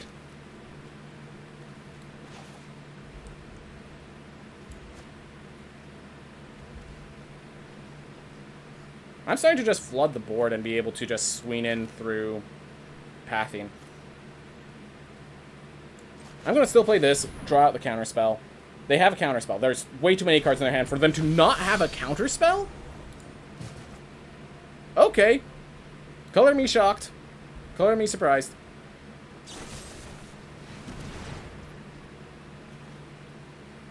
Alright.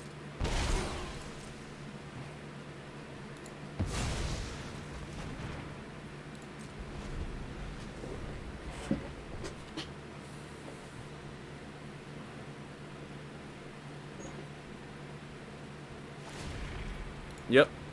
So they are losing life and drawing cards, and they are able to deal with that loss with Magecraft. So they are in a very advantageous position, but the fact is the game is not over.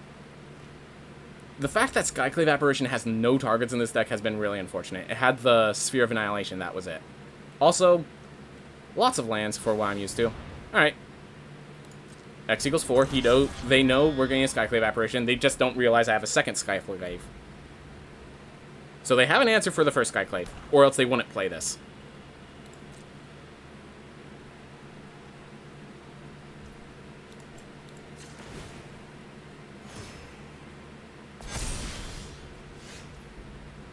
Alright, just play the Shine Shadow, don't even care. Alright, so we're playing Sphere of Annihilation. Did they not count? Oof. So do I attack with Clerical Life Spawned? No, I will attack next turn with that. Legion Angel, do they still have no counterspell? Interesting. Well, here's my last Legion Angel.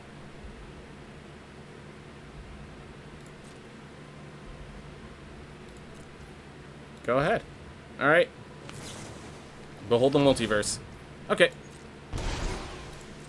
I am gaining life. I am gaining a 6/6 next turn. I am gonna be able to handle this pretty well. We still have a Skyclave for a third option. They have half their deck drawn and more of it scryed, so we might actually be milling them, which is kind of funny.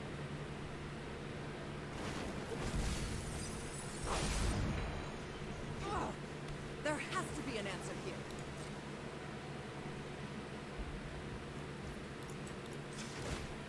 All right.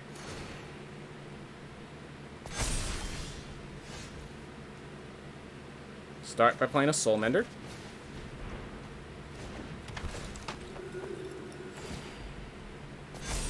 Alright.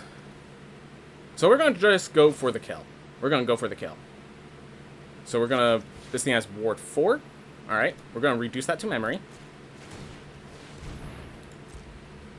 We're going to pay 4. And they're going to counterspell, because of course. Alright. Fortunately, there's no reduced to memories for the Test of Talents to eat.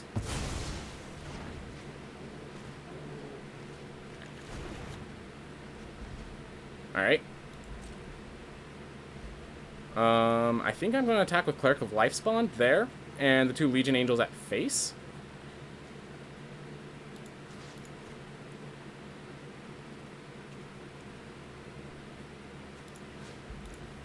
I'm actually going to double attack there, I think. Yeah, in just a few turns, the double Soul Mender is going to allow Cleric of the Life Spawn to do what it needs to do. And until then, alright.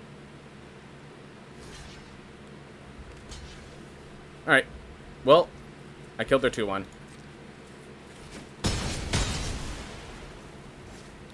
Next turn I could start attacking with the Cleric of Life Spawn and not have issue.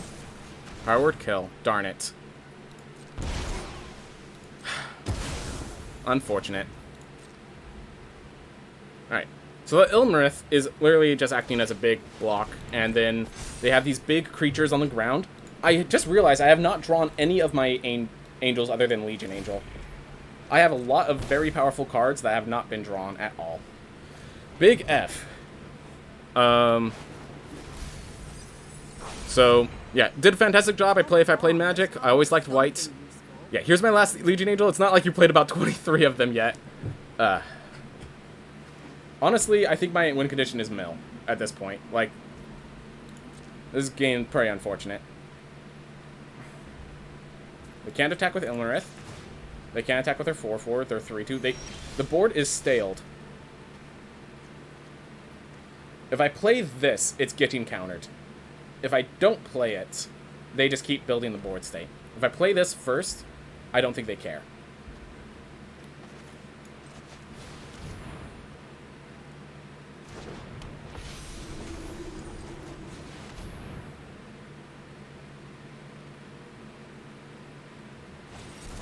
Yep, they had to counter that last angel. Alright. Well, we have double Soul Mender to keep gaining this life, and anytime a cleric... Anytime we draw a card that's not Skyclave Apparition, it's gaining us life when it comes into play. I was about to say, can I just attack with everything and win? But then I realized, no, they have Crawling Barons, and they have Hall of the Storm Giants. Crawling Barons keeps getting bigger and bigger. They know we have a Skyclave, so they can't void the board. Yep, they have a bunch of counter spells, so they are drawing a bunch of cards, so we don't have too many answers. But we're still in this game, thanks to the double Soul Mender, actually.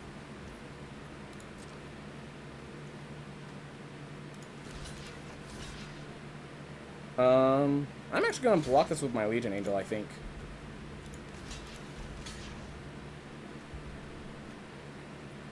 Yeah, I'm not willing to risk the Righteous Valkyrie, and I'm happy to lose the 2/1 to keep my Righteous Valkyrie safe. Darn it. Did not... Forgot that Shower's Verdict is still in this constructed. Well, Shadow's Verdict basically ends this game. I can't think of a single thing I can do now that everything's exiled, so not even aura triggers.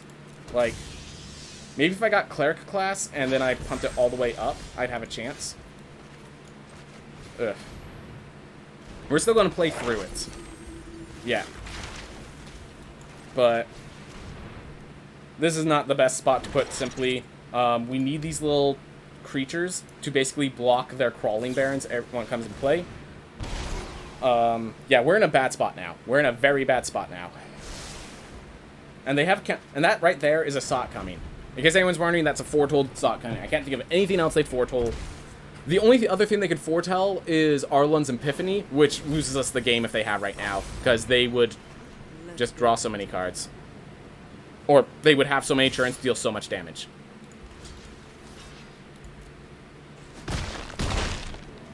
Alright. So they're drawing more cards. 4, 5, 6, 7. Beautiful. I can't attack with the Professor and the... yeah, I just can't do it. 1, 2, 3, 4, 5. 1, 1, 2, 3, 4. 1, 2, 3, 4. Alright. Our only win condition is they don't realize they're milling themselves. That's the only win condition we have right now.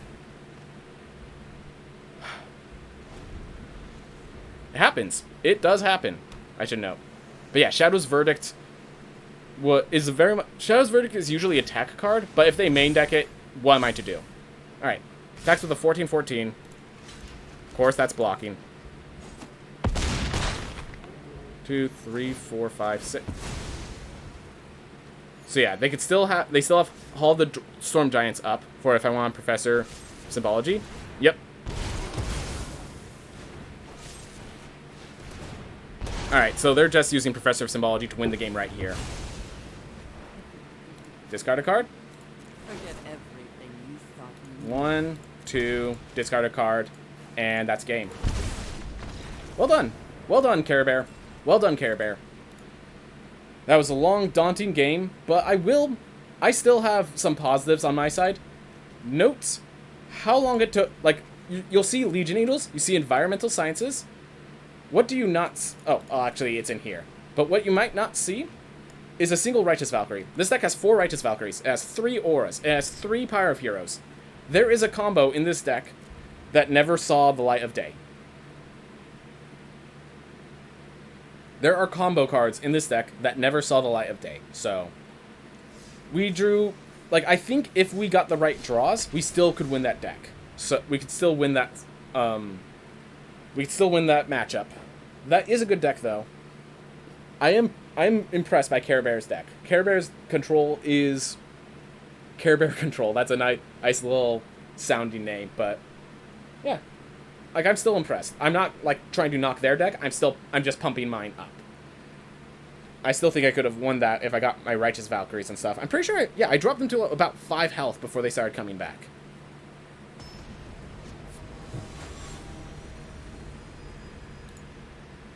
Their deck is very slow because no decks in this format are aggressive enough. Alright. So there was no creatures in that last, so that's why I didn't do it. Alright. So I have 2 paths. I can throw away the Cleric class and bank on drawing a land and winning the game right here, right now.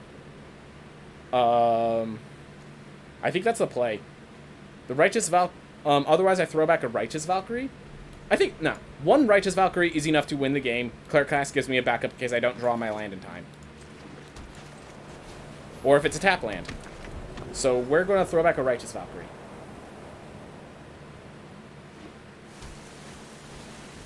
And we have Rogues is trying to make its way back into the limelight, despite everything it's dealt with. We could gain life on their turn. Oof. Bank on it! Well, this is Rogues. I'm actually really happy I didn't bank on it, given that this is the Rogues deck. Alright. They're going to mill me some cards. I'll accept. Oh, my Legion Angel. Well, no Legion Angel recursion to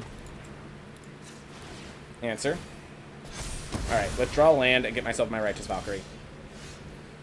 Alright, next turn. And that's why I did it this way, because I know I have a lot of tap lands in my deck. So, now we have the Cleric of Life Bonds still, as a play. We have a Righteous Valkyrie next turn.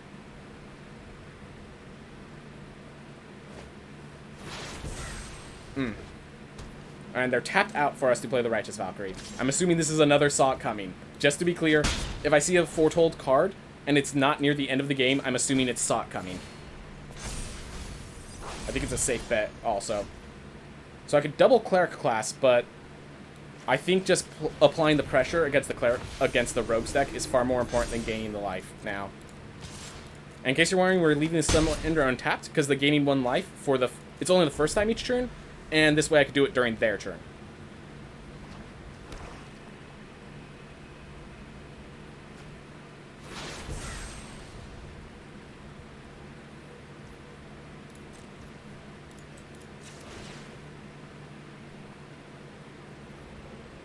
Alright. The fact that they're hovering over it tells me they have a kill spell. It's not Bloodchief's Thirst. Yeah, the fact that they're having pauses tells me they have, like... I think Eliminate's already out. So I have the Malakir Rebirth to keep my creatures alive, should they try to kill it. I think that's actually more important than a land right now.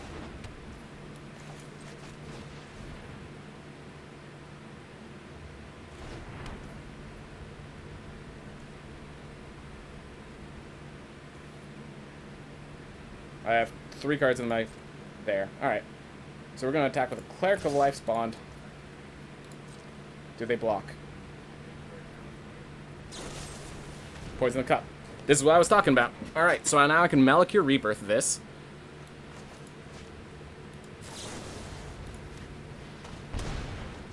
And we did not gain life yet this turn. So it's going to come into play. The Righteous Valkyrie is going to gain me 4 life. And then it's going to get a +1/+1 counter. Does doubling class just make everything twice as strong? Yeah, basically. So this is now their... So it's going to gain 2 more life than its usual life. And then it's going to get 2 +1/+1 counters once they're at level 2. Like, yeah, it's going to make them twice as strong. Alright.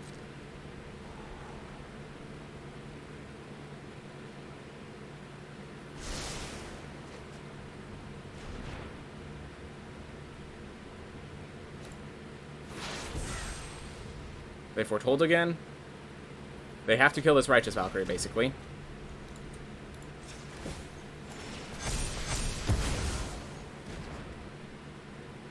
If we draw a land, we just get Cleric class bumped. So, that's not even bad.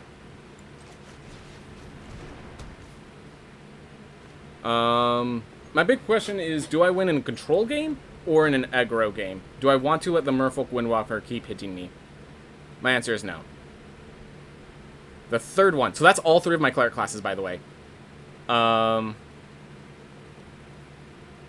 not attacking with a Soul Mender because I want to gain 4 life off of that trigger. Yeah, we're just leaving this untapped, force him to kill the Righteous Valkyrie. Peak Cleric, yep.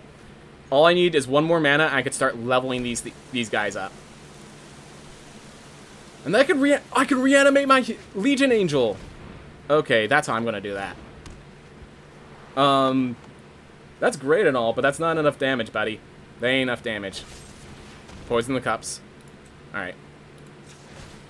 So that gains me 4 life.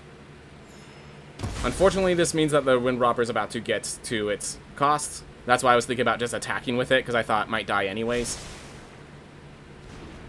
Alright. Whatever. We are low on resources, but on resources that are not health. We are low on resources that are not health.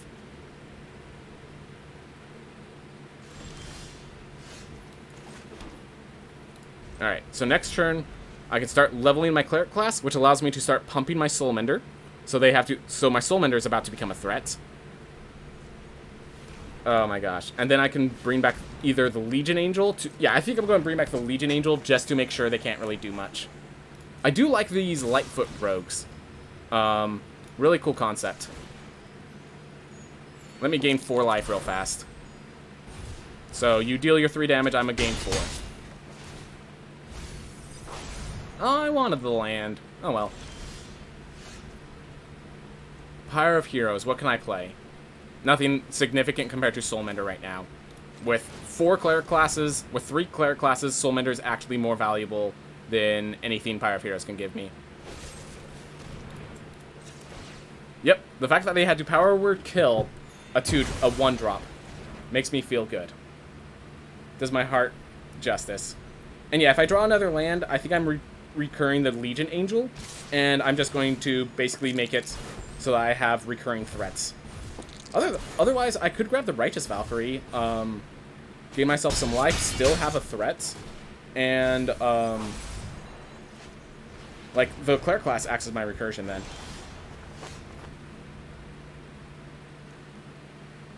I think Skyclave Apparition is more important. Exile a Lightfoot Rogue, block a Lightfoot... Okay. So... Yeah, I'm gonna... Do I Pyre of Heroes or do I Skyclave? Because if I Skyclave, they want to kill it. Yeah. We're gonna Skyclave. If they have a counterspell, I'm happy with this getting countered. This thing can be sacrificed because we have more than 8 cards in our graveyard. We'll eat a Lightfoot Rogue real fast. Next turn I could Pyre, sacrifice this, get my Aura, which can reanimate, giving me my 2/4. Or just my Soulmender. Honestly, I might just grab my Soulmender anyways, off of that. Alright, so now we have the problem with Rogues. Nat 20'd. And 3'd. Alright. No blocks. Yeah, we still have an Aura, don't we? Yeah, we have all of our auras. But they're actually starting to deal significant damage now because... Alright. Pyre of Heroes or Professor of Symbology into... Yeah, nothing significant.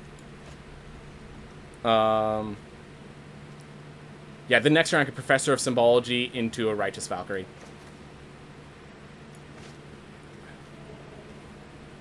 I block a 3/1, gain a bunch of life.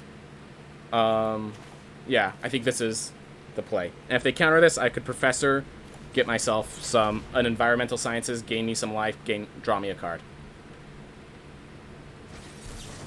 Negates that. Alright, so they negated it. A Professor of Symbology. And I think I still have to go for an Environmental Sciences. Once I get to a 5th land, I could Cleric class to grab... They milled Angel of Destiny. I could grab my Angel of Destiny, immediately gain 9 life, and get a 3/7 double striking flyer. Alright.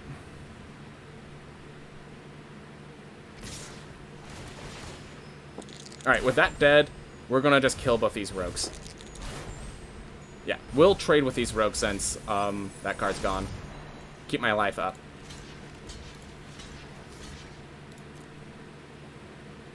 They foretold, so whatever that is they're playing, they can't play it this turn. I'm starting to get milled.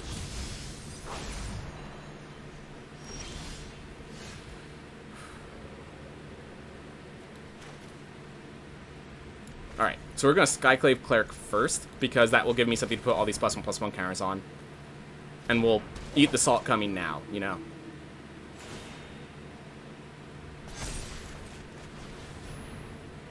Whew. Yeah, we're getting planes. So now I have a 3/5 on the ground. And every time I trigger my Cleric class, it's going to be amazing. Alright, so they poison the cup there. So I get to reanimate my creature and just... So they have to... Okay, 2-top is lucky for them. 2-top is very, very good for them. I want them to get bottoms so I can actually do some other things. Alright, Rogue class. They'll play a few cards. Ooh, creatures have menace. Didn't even think about that. That is actually significant. But, as they mill more cards, until they already dropped my Angel of Destiny into the grave, which is all I need.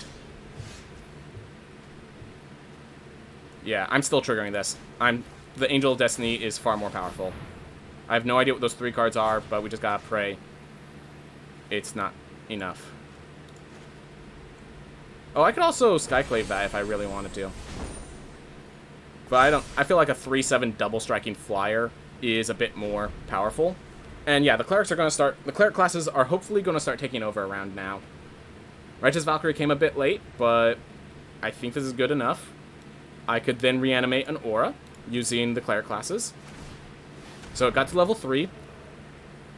Flunk does not kill it. Flunk does not kill my creature.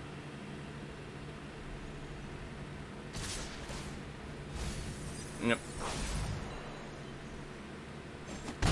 Oh, right, they all have Menace. I was just about to say, well, I'll just block and make my creatures bigger, but then I realized. Alright. I'm starting to get pretty low on cards, and they have a big hand. Alright, so if I can't block, let's just get big.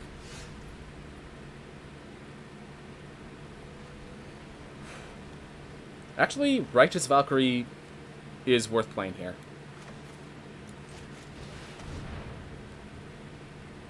So what happens is when I attack with my Angel of Destiny, the Cleric class will trigger this, making it bigger. Are they about to flunk? Because that's the only thing I could think of that I have in my deck that could help him face this Angel of Destiny. Which is the correct play if he has it. So now I gain over 27 life, because I gained 6 here. Thanks to all those cards. I get +1/+1 counter. And then I gain another 9 off of this, which will win me the game if he doesn't kill now. Alright. That's still 7 life? I think I'm 1 off winning right here. Oh, nope. Nope, that was exact. 15 life over my starting life total. Therefore, triggers, I win. Whoa. You made it close, Mr. Rogue. Or Shadow. You made it this close. I appreciate you for it. Shadow Lord, you did well. I do actually enjoy the Rogue class Rogue deck. Rogues felt fun here. Rogues felt fun to play, and that's something I have not been able to say for a very long time. Playing against this Rogue deck was actually fun to play. Oh, I appreciate it. Yeah, the Rogue class, like, them using Rogue class is their late game is beautiful. I don't like Soaring Thought Thief still, but, like, Rogue class as their win condition is beautiful. Okay. I appreciate you, Rogue. I appreciate you. I do. Hey, I finished my quest. Awesome. We're just going to continue. Let's see if we could get to gold, at least, yeah, let's see if we could get to gold rank today. That would be awesome. Jace the Mace. Big, hard, heavy hitter, I see. Cleric class into Professor of Symbology, into either a tap Humiliate or into just more lands, you know.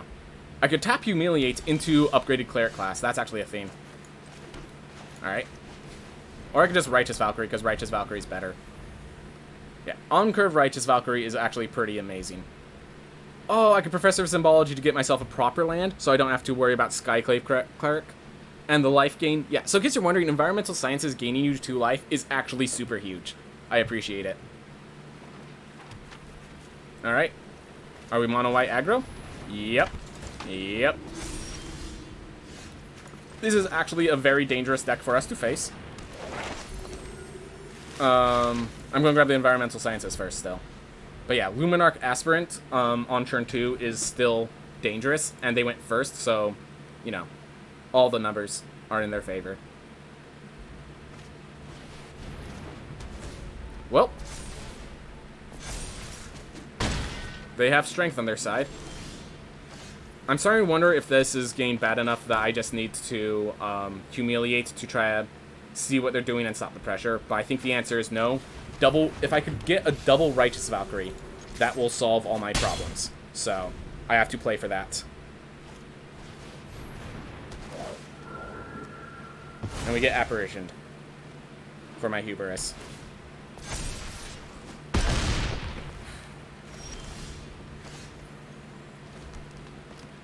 Alright. So I could Cleric class, Cleric of Life spawned. I could Humiliate to prevent that from happening again. And Cleric class. I could Environmental Sciences, land Humiliate. I think that's the play. Nothing's in the graveyard, so I can't even reanimate that. Next, yeah. Environmental Sciences, land Humiliate. Gets me enough to Professor Symbology and take care of other issues. Yeah, I think the Humiliate is important enough.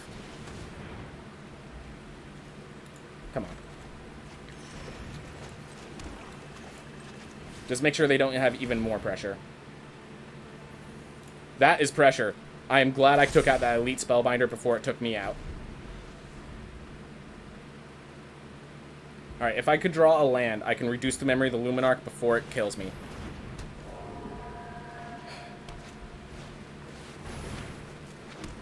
No longer can I do that. So yeah, this is white aggro, and it went first. I never complain when an aggro deck goes first and wipes me out, because that's what aggro decks do. I'm trying to think if there is any form of win condition I can use. Professor, reduce the memory. I still have to deal with the wide board. Cleric class, Cleric of Life's Bond. I don't have enough to play Skyclave Cleric anymore. Yep.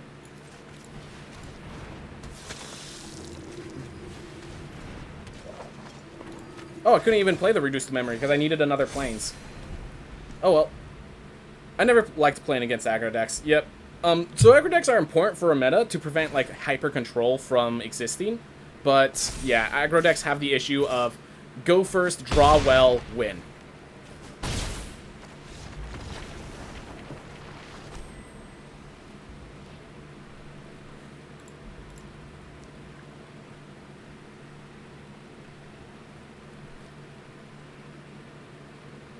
To be fair, if I drew well, I think I could still counter that aggro deck pretty effectively.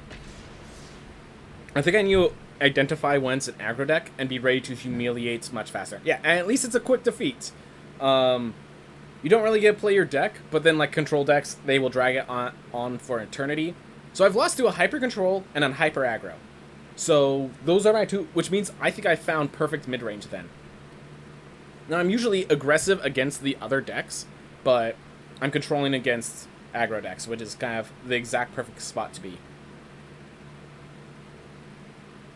Anyways, as for deck changes, again, the 6-mana 4/5 lifelinker seems to not be doing its job, so I'd like to just pull that out, put something else in.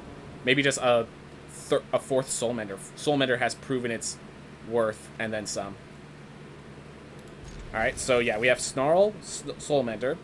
We then get a either choose whether we want to Humiliate or Professor of Symbology. Depends on how aggressive they start out against us. Alright, I found a much better line. So I'm going to Soulmender, and then next turn I'm going to Cleric class, Cleric class.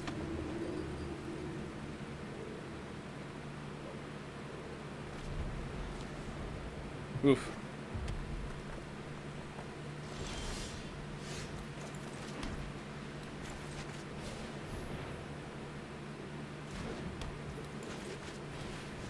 Gain 3 life. Yep, I just wanted to wait for them to use it. Now I gained 2 life instead of 1, because they waited for the second Cleric class. Alright, next I get to play Professor Environmental Sciences for another land, so I can land Humiliate. And then after that, I Aura. Ooh. Interesting. Still going to start with Professor of Symbology into the lands, because gain my lands in time is how I'm going to help face this deck. It's just I might Environmental Sciences Cleric of Life's Bond or something like that instead of Humiliate. Well, the Humiliate allows me to stop the Hobgoblin Bandit Ward, and if I can get myself churned out fast enough, I can manage to stop it. Yeah, because they might kill my Professor of Symbology using the Bandit Lord. That's the main reason why it's good that I have the Clerics of Life's Bond as a backup. Alright. Yeah, I think I'm going to Environmental Sciences Humiliate.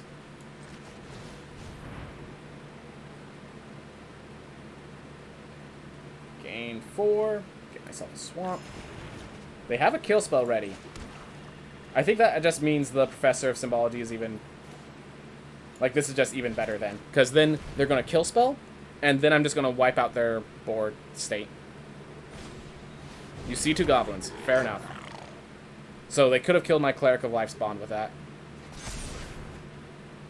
Alright. So they only had one... So they only had Shatter Skull Smashing. So they have a bunch of lands, so they could start triggering Den of the Bugbear.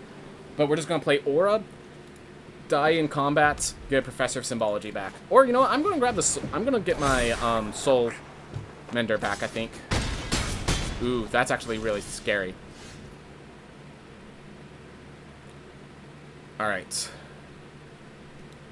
So I'm definitely Auraing. I think I just play the Malakir Rebirth tapped, because if I can Pyre of Heroes and then Cleric of Life's Bond, immediately sacrifice it for a Resplendent Angel or something of that nature. Oh, Sky. Oh, this is not one of the ones that can sacrifice for Skyclave Apparition. But yeah, these Hobgoblin Bandit Lords are actually causing a serious issue. Yep, this is the double Bandit Lord start is actually very devastating. Yeah, we just block a 3/3, get ourselves our Professor of Symbology to reduce the memory.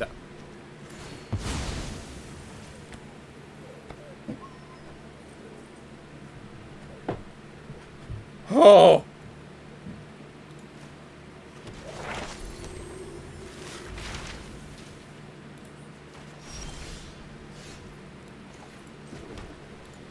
Alright, so if we reduce the memory of Bandit Lord and then Cleric of Life's Bond, I think we still lose on board. I can Pyre of Heroes, sack it, get out. This can grab Skyclave Apparition. Okay, okay. Skyclave Apparition is a slightly more important right now. Unfortunately, that's more important, but...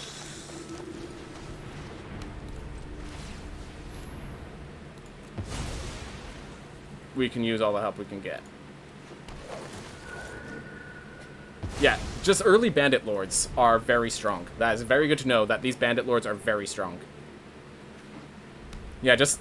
and Den of the Bugbear, we knew was going to see play, because it's just a good, aggressive card. Just didn't realize it was that aggressive is all. Yeah, okay, does this win him the game? If I block the 4/3 and a 2/2, I still take 6 damage. I think I just lost.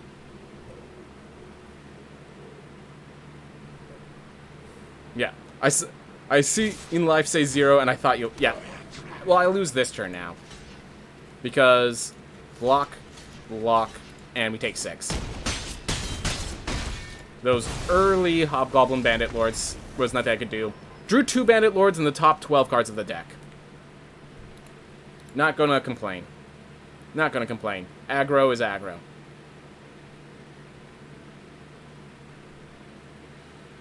Huh.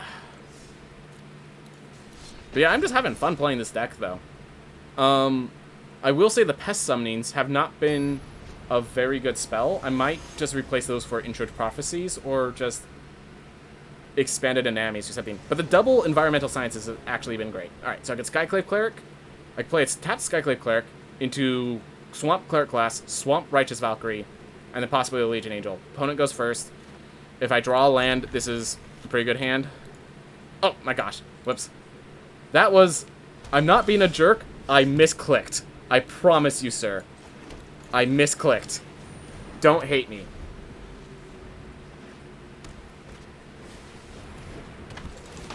Alright. Do I Cleric as a life spawned? Or do I Cleric class? They are the aggro deck. Bad manners. I apologize. I do apologize. That was unintentional. I promise. Alright. Keen Data Man. If they have a Skyclave Apparition, I'm in trouble. They went first. They are the mono-white aggro.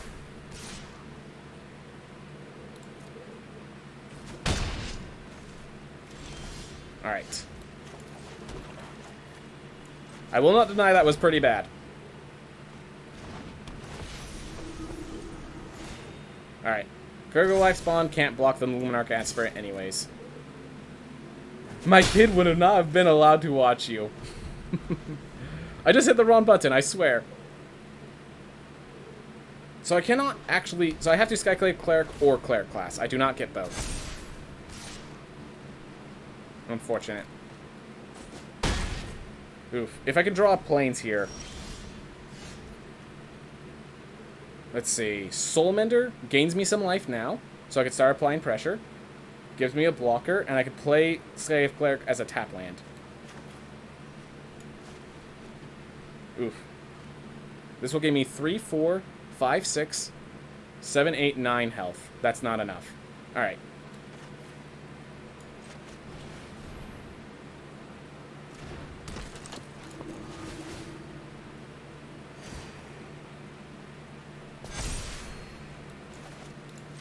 Next turn I can Legion Angel. I'm going to just keep attacking. I know this opponent's deck is aggressive, so I'm going to keep attacking. And I'd actually rather have the Soul Mender. Oh, wow! I guess they drew poorly. Alright. Not bad manners, just prediction. That's all it is. It's an Intro to Prophecy. I just played Intro to Prophecy. Oof. So yeah, if I get to 15 wins today, I think I might just stop up with this part, because I can't get any more rewards other than just ranking up. Oof. But man, this has felt so good. This deck is so fun. And I do know what cards need to be removed now. Alright, Skycliff Cleric tapped into Cleric of Life's Bonds into Righteous Valkyrie. I have a Humiliate and a Valkyrie Harbinger. This card needs to be removed. This card is just too expensive for this deck. It's a good card. If it comes into play, I win. But, okay, no. That's actually the issue. When it comes to play, the decks where it can come into play are decks that can kill it.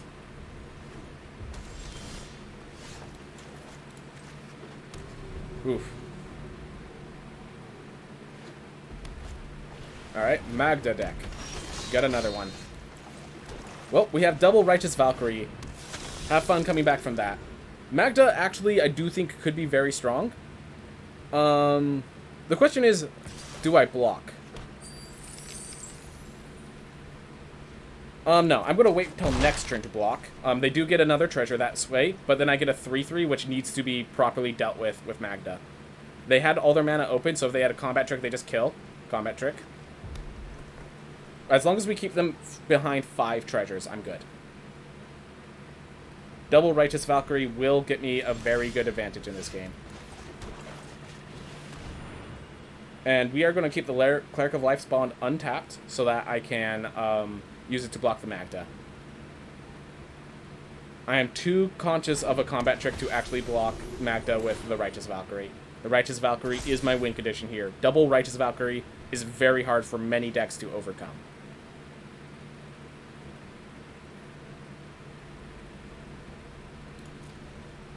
So I'm okay losing the Cleric of Life's Bond, but I have to protect this Righteous Valkyrie. Oof. Because, yeah, basically, part of the Pyres is literally just, if you could get multiple Righteous Valkyries, it's a... You monster! You're playing a land destruction deck? You're a monster. Let's see your combat trick. I need to draw planes, or else my entire hand is unplayable. What did he even exile? What did he have? Oh shit. Smashing Success. Oh my gosh.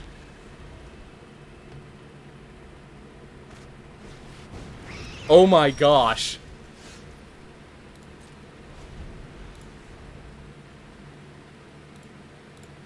That's a what the heck man moment.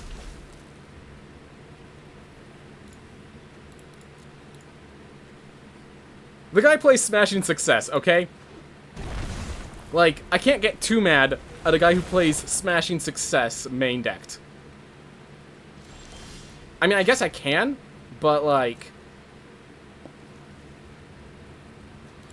If I draw planes, I could still Righteous Valkyrie.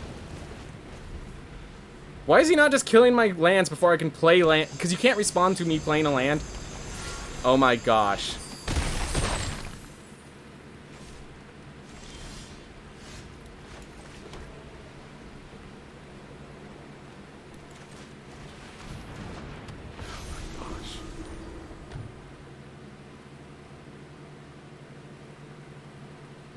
So usually, so this deck technically has 26 lands? Oh. Yeah, okay, I'm done. So yeah, he first exiles my Righteous Valkyrie, and then he could play my Righteous Valkyrie, and then I'm just dead on board, basically. I'm already, like, almost dead on board. Okay. Land destruction. I see. Land destruction.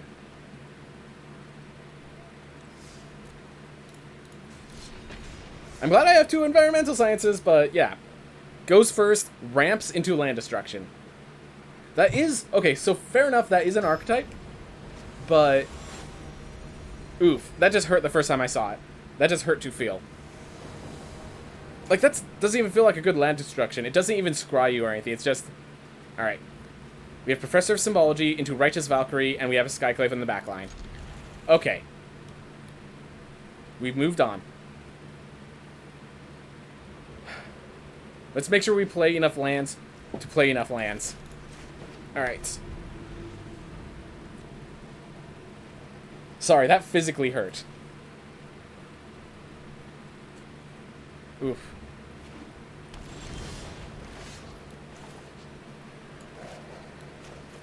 I'm gonna hide myself as mono white for now.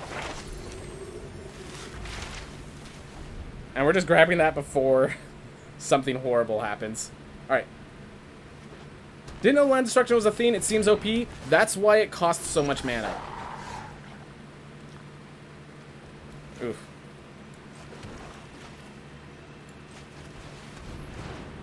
So yeah.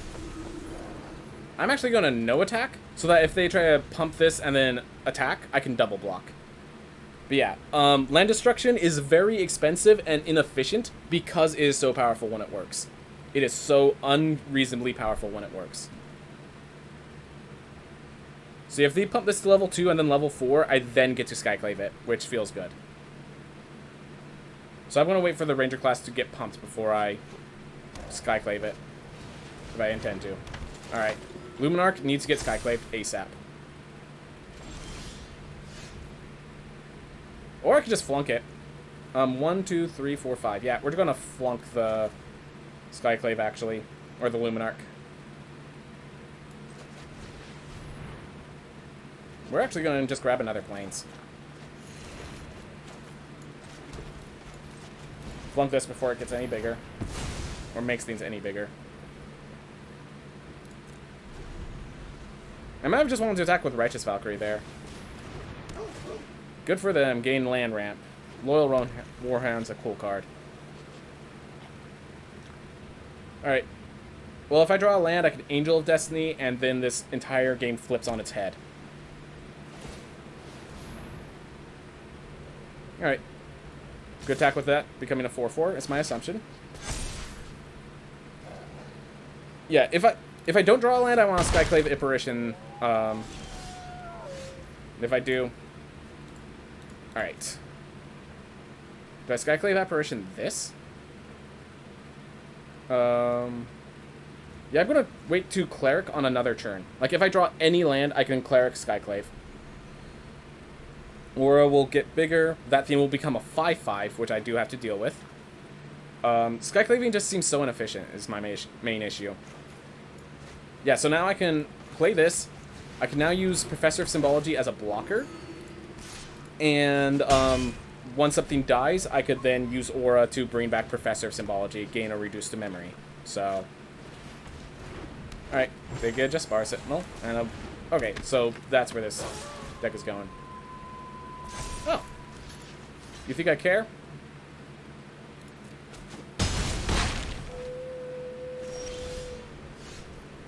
Alright. Do I just play another Righteous Valkyrie? Yeah. I think I play another Righteous Valkyrie. Give myself 4 life. I can attack with that. Oh my gosh, I love this. So I'm attacking with Aura. If he blocks with Werewolf Plaque Leader, I get my Professor of Symbology back. Otherwise, I still gain 4 life from the attack. There we go. Alright, so I gain life there. And I get Professor of Symbology. I get a Learn, and I get to go to 26. I am going to grab the Environmental Sciences, so I can Environmental Sciences and Skyclave in the same turn. All the Skyclaves. Alright. Well, I can Skyclave Apparition them all.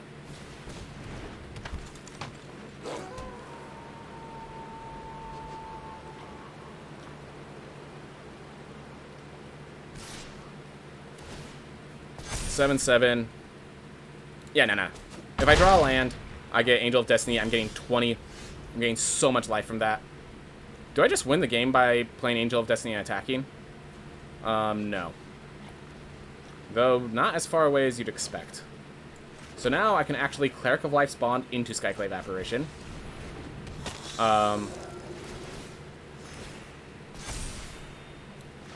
24. Then I Skyclave Apparition, taking them all Skyclaves, because I don't want to deal with that Maul.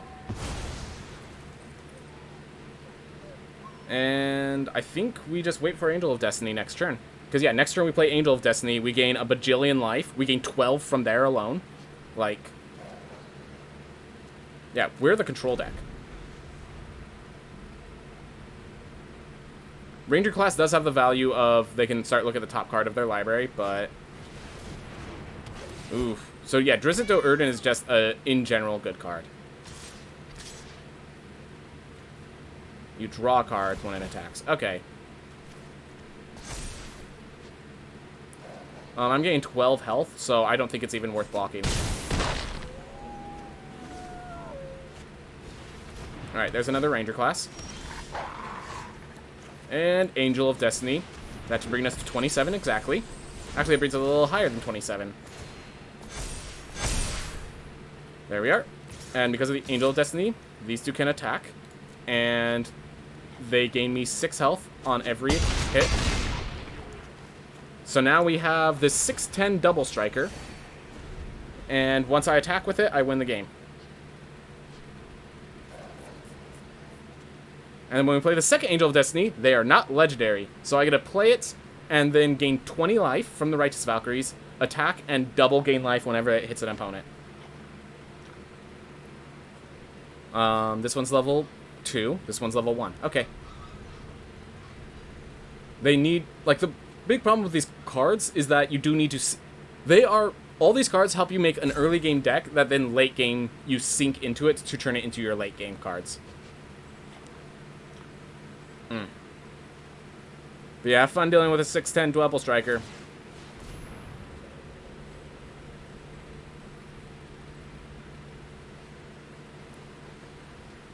And if they don't deal with it, they lose the game next turn.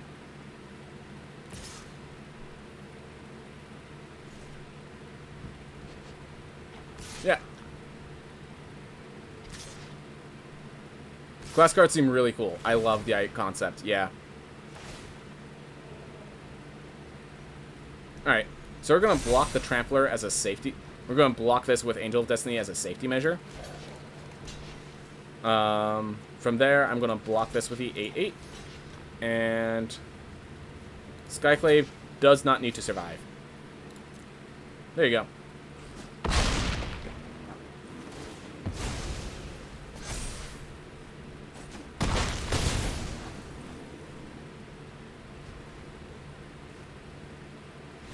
Yep.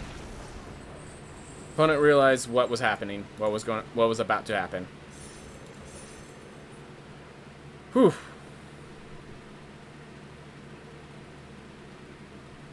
All right.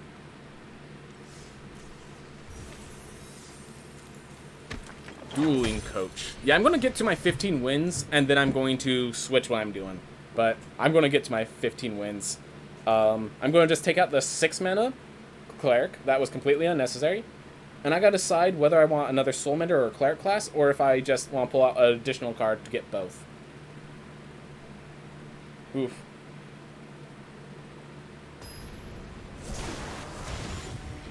I think the Soulmender is slightly more important. So I'm gonna take out the 6 mana and just put in... Alright, so we have Pyre of Heroes, Skyclave Apparition into Aura. Really weird. This could be a bad keep. This could be a bad keep. Have a great rest of your stream. I gotta go bounce, get some Final Fantasy 14 stuff done. Alright. Have a nice time. Thank you very much for watching. I appreciate it. Alright. Professor of Symbology, get Environmental Sciences.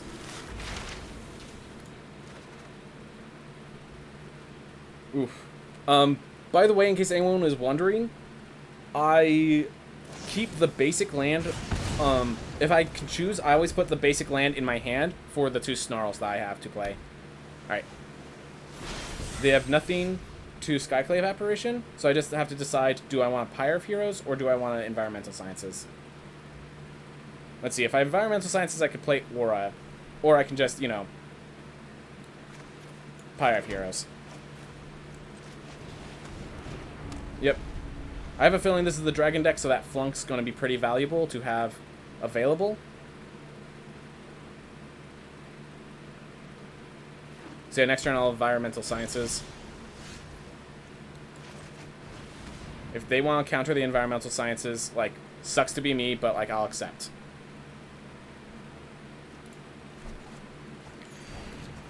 There we go. Have a nice rest of your turn. 2, 3, 4, 5. Alright. So it's only -2/-2 right now. And they're going to Behold the Multiverse, which makes the Flunk even worse, aren't you? Alright. Well.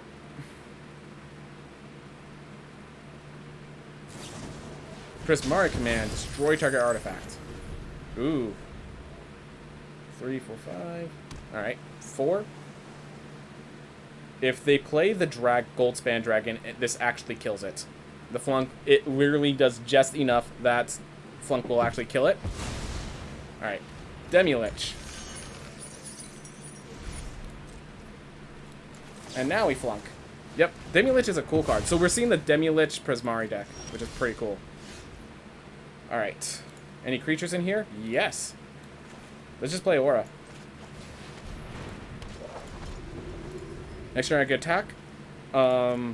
Sacrifice it to a Pyre of Heroes to get my Angel of Destiny and a Professor of Symbology back.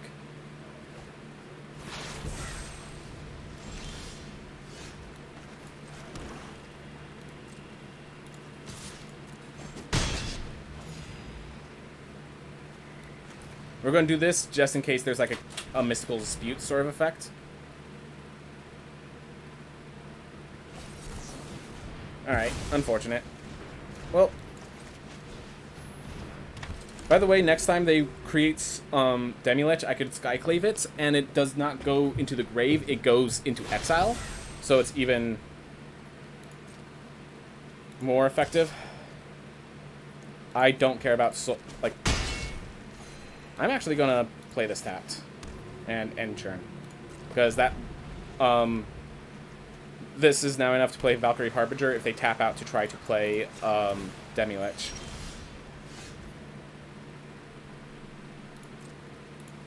Start with this.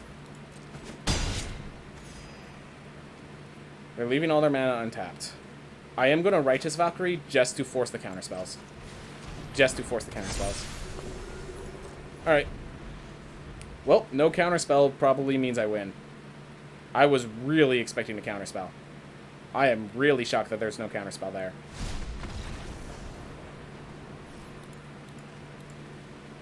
Yep. Alright. We're now at Silver Tier 1. We're making it all the way through Silver with no changes. And as we've seen, 6 mana, 4/5. Not cutting it. Not cutting it. Oof. One more to get to 15 wins, and then we can do a big wrap-up, talk about what cards need to go out, what cards need to go in, stuff like that. Oof. Alright. Still, I am so proud of this deck. I am so proud of my deck here. And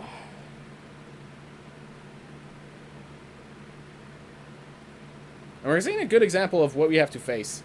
Seems like Izzet Dragons is pretty strong. People are doing some rogue. The rogue deck looked cool. There's a white aggro that's running around, which makes sense. Must feel good to make a deck that works that well. Yep, especially on the first try. Technically, this is not the first try. The first try happened some time ago, but it's close enough to the first try. Alright. So we get to play Clerics of Life Spawn, and then we can Humiliate if we're scared of what they're doing, or Professor of Symbology if we're not.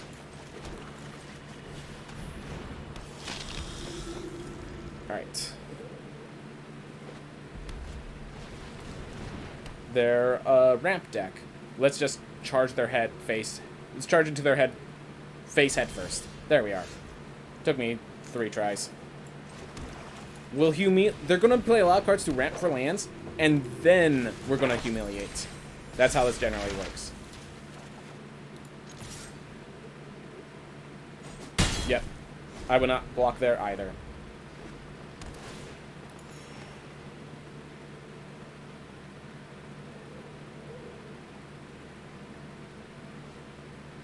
So its final form turns one of their lands into a big scary creature.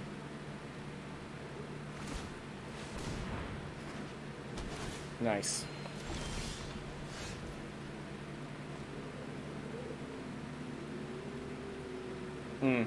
I still think the Humiliate's stronger. But my... Did it? Oh my gosh.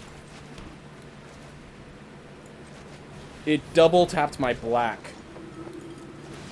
That's my fault. I could change that myself. But I was just really not expecting it to double tap my black. There we go. Alright, I'm fine losing the Neverwinter Dryads to stop their mana ramp. That felt annoying. Alright. Righteous Valkyrie, Soulmender, and we'll go over the Scoot Swarm.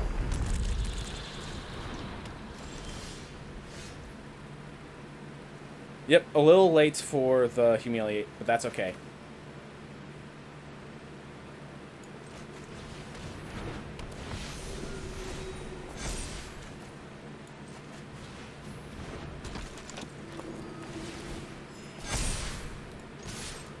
There we are.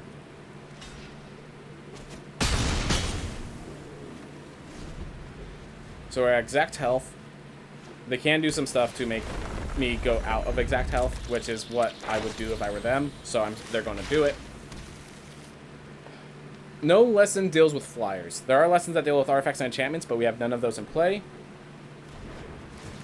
Ooh, Intro to Annihilation. Alright. Well, I can humiliate out that Intro to Annihilation. Keep myself on board. Or I can Angel of Destiny. Nah. Humiliate, Reduce to Memory, one of these. We're going to take out the Intro to Annihilation. We're going to pump up the Righteous Valkyrie. And we're going to Reduce to Memory this one. We're going to attack with a 5/7, start applying pressure. Alright. So they do have all the Scoot Swarms. They do have the board, basically. But we have ways around that.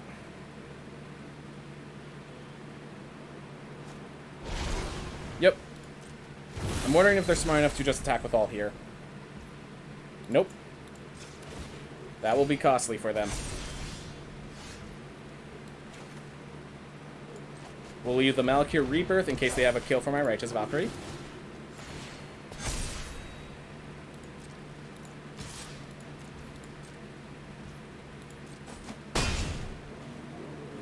We're close to just killing them this way. I wonder if they forgot they could upgrade their Druid class. Because they're not doing it, and the level 3 actually could help them here.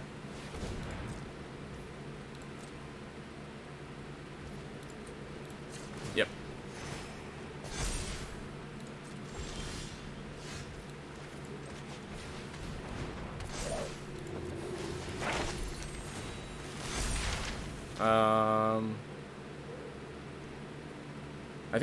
I think I grabbed the Pest Summoning. Or I think we just grabbed it. I should have grabbed the Environmental Sciences and just made that good. Anyways, if you start attack with a Scoot Swarm, that would have been much more threatening, but and yeah, just grab the victory, exactly. It would have taken me one more turn. I realized I really should have played Angel of Destiny there, which only shows that Angel of Destiny was very important. But yeah, 2 more wins, and as long as we get 2 more wins in a row, which this deck has shown itself very capable of doing, we get to gold rank in this one sitting. We got from bronze to gold, which will feel great. We went through all of silver in one. That's going to feel good. Oof. Definitely taking its time. It seems like... So the problem with making multiple ladders... It splits the player base. So there's not as many people playing. And therefore, it takes longer for matches. Alright. Tapped, Skyclave Cleric, Professor Symbology, Righteous Valkyrie, Humiliate. And if I draw a land, I can Aura instead. Like... What is the highest rank? What, so after gold comes I think it's diamond, then it's platinum, then diamond. And then after diamond tier 1 is mythic. And, mythic is basically... It gives you, either a percentage of what percent of mythic players are you at the top of. And if you get to the top 90, top 1,000 instead, like, top 1,500, it starts showing you what rank you are among the 1,500. Alright. We're, of course, going to grab Environmental Sciences, because this card has been working wonders. Pest Summoning has not. Pest Summoning needs to get pulled for, like, Intro to Prophecy, just to get us the cards we need. That is not the threat. If you want to kill that, be my guest. Let's see. Snow Simic. It's cool seeing these new decks. Ah, Quandrix. Interesting.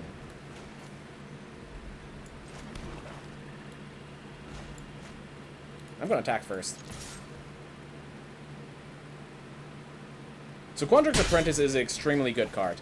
If every time it triggers, it's basically a card draw. It draws a bad card each time, but it draws a card every time you cast a spell. Where do you see the deck? Can it be played in Mythic? I mean, any deck could be played in Mythic, as far as I know. Where's the meta up there just so full of counter decks to yours? I have not... That's the thing. This is a new format, so we don't know what decks are at the top.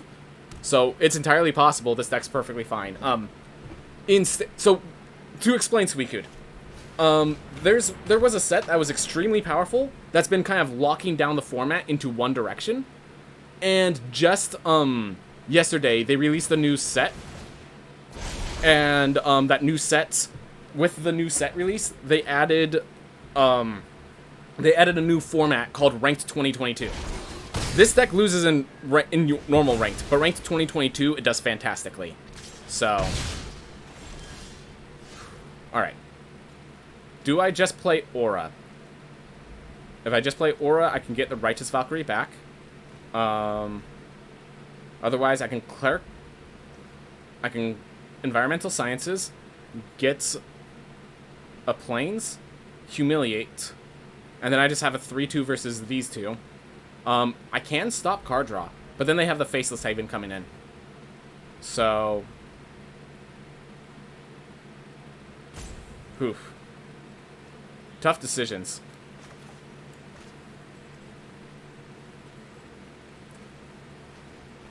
So... Which one do I pick? I think I go with this. Myself a Plains.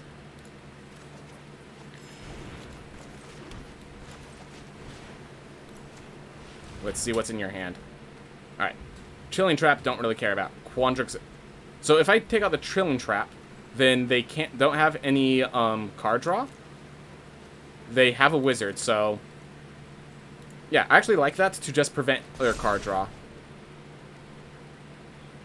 This also stops the Dragon Guard elites.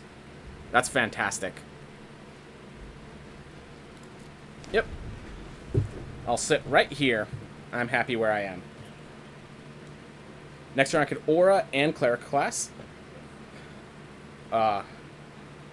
Humiliate, just being able to wreck your opponent's hand like that is very potent. Extremely potent. I just realized I actually cannot attack to that Dragon's Guard elite because if that last card is a spell. Okay, now I know it's not a spell.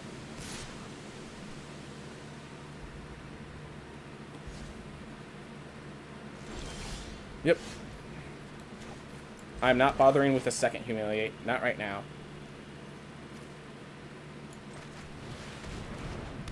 So now if they kill this Aura, I get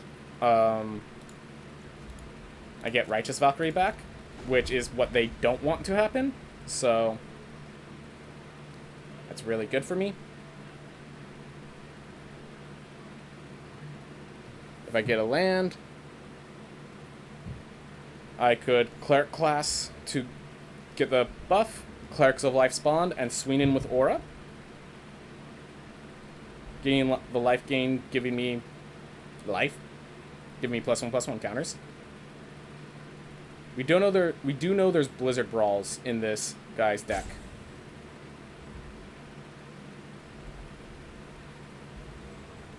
Oof. Yeah, if I draw a land, next turn's actually really bad for them. Double block? Blizzard Brawl? Double block.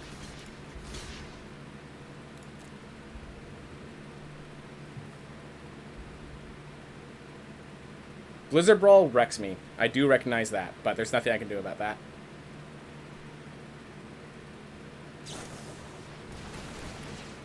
Alright. Charge through turns into a 4/4, but still dies because I blocked properly. And he drew a bunch of lands. Alright, he only draws lands off of Quandrix Apprentice. So he's maxed out on lands. There's nothing I can do about that. Get Righteous Valkyrie.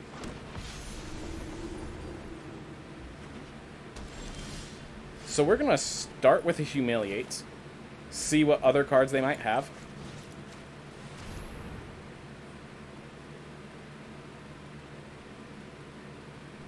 Because here's the thing. If he has a counter spell, it's good to know. Alright. Well, we make a bigger Righteous Valkyrie so it can't be fought. And Clerics of Life Bond comes into play. Gains us 3 life, which brings us 27.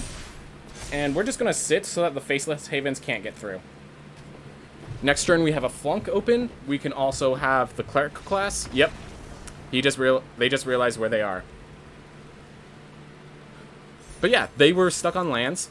Quandrix Apprentice is good if you have ways to use lands, which this set actually does have a lot of man lands, so I understand the deck.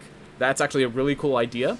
I actually really like the idea of their deck. So if they also have the green and blue man lands, the Hydra and the Giants, then they get all the lands they need. Yeah, their land, every time they get lands, it actually adds more value. From there, they have to have a lot of instant speed spells to capitalize. I hope that deck has Demilich. That seems like a deck that could use Demilich. I like the idea of Magecraft seeing constructed play. Alright. Okay. Cleric class into Cleric of Life's Bond. This is a very risky hand, but if it works, I just basically... This is the perfect curve. So I have 2 draws, an untapped land. I have 2 draws on an untapped land. If I hit it... There it is. Only took 1. Like, I mean, a Jawari Disruption and stuff could start messing with this, but this is a really hard position to come out of. So hard, in fact, they just realized where they were going. Oh my gosh, that's great. I mean, so, to be clear, hold up. Jayhawk73, this might have just been... I may have just faced the Simic deck I just faced, and now I just have a much stronger opening, and they just like, nope, not going through this again. Not going through this again. Oh my gosh, that was such good. So, everyone, we're at gold. We're at gold. We went from bronze to gold already. Oh my gosh. That's great. So, remove the Valkyrie Harbinger, didn't do much. Add a Soul Mender, did amazingly. Let's craft the Soul Mender. It's just a single common wildcard. I have common wildcards. And this is what the deck should look like. One little shift. And this... Oh, sideboard. Pest Summoning. Let's get a different lesson. Because never use Pest Summoning. Rather just use something to get myself card draw. Introduction to Prophecy. What? Pest Summoning was never pulled out. And let's make sure to put Introduction to Prophecy in, because we don't need the Priest of Ancient Lore. So I was thinking I might need the Priest of Ancient Lore. I crafted one. because I could sacrifice them for Pyre of Heroes, but I rarely use Pyre of Heroes. When I did, it was just the Righteous Valkyries were enough. Legion Angel in one of those fights seemed pretty good, but I could definitely see ripping it out. If someone finds more lessons that are good for Professor of Symbology, I could see Legion Angel getting pulled for more lessons, and then also giving you some, another Cleric class. That could work. There's definitely a possibility that Legion Angel, when Legion Angel is the weak link of this deck. Oh man. Oh man. I am really proud of what we've got here. So this is Cleric Pyre in the future. Ooh. Oh, I'm so proud of this deck. I'm so proud of this deck. Everyone, thank you so much for watching. I hope you all have a wonderful day.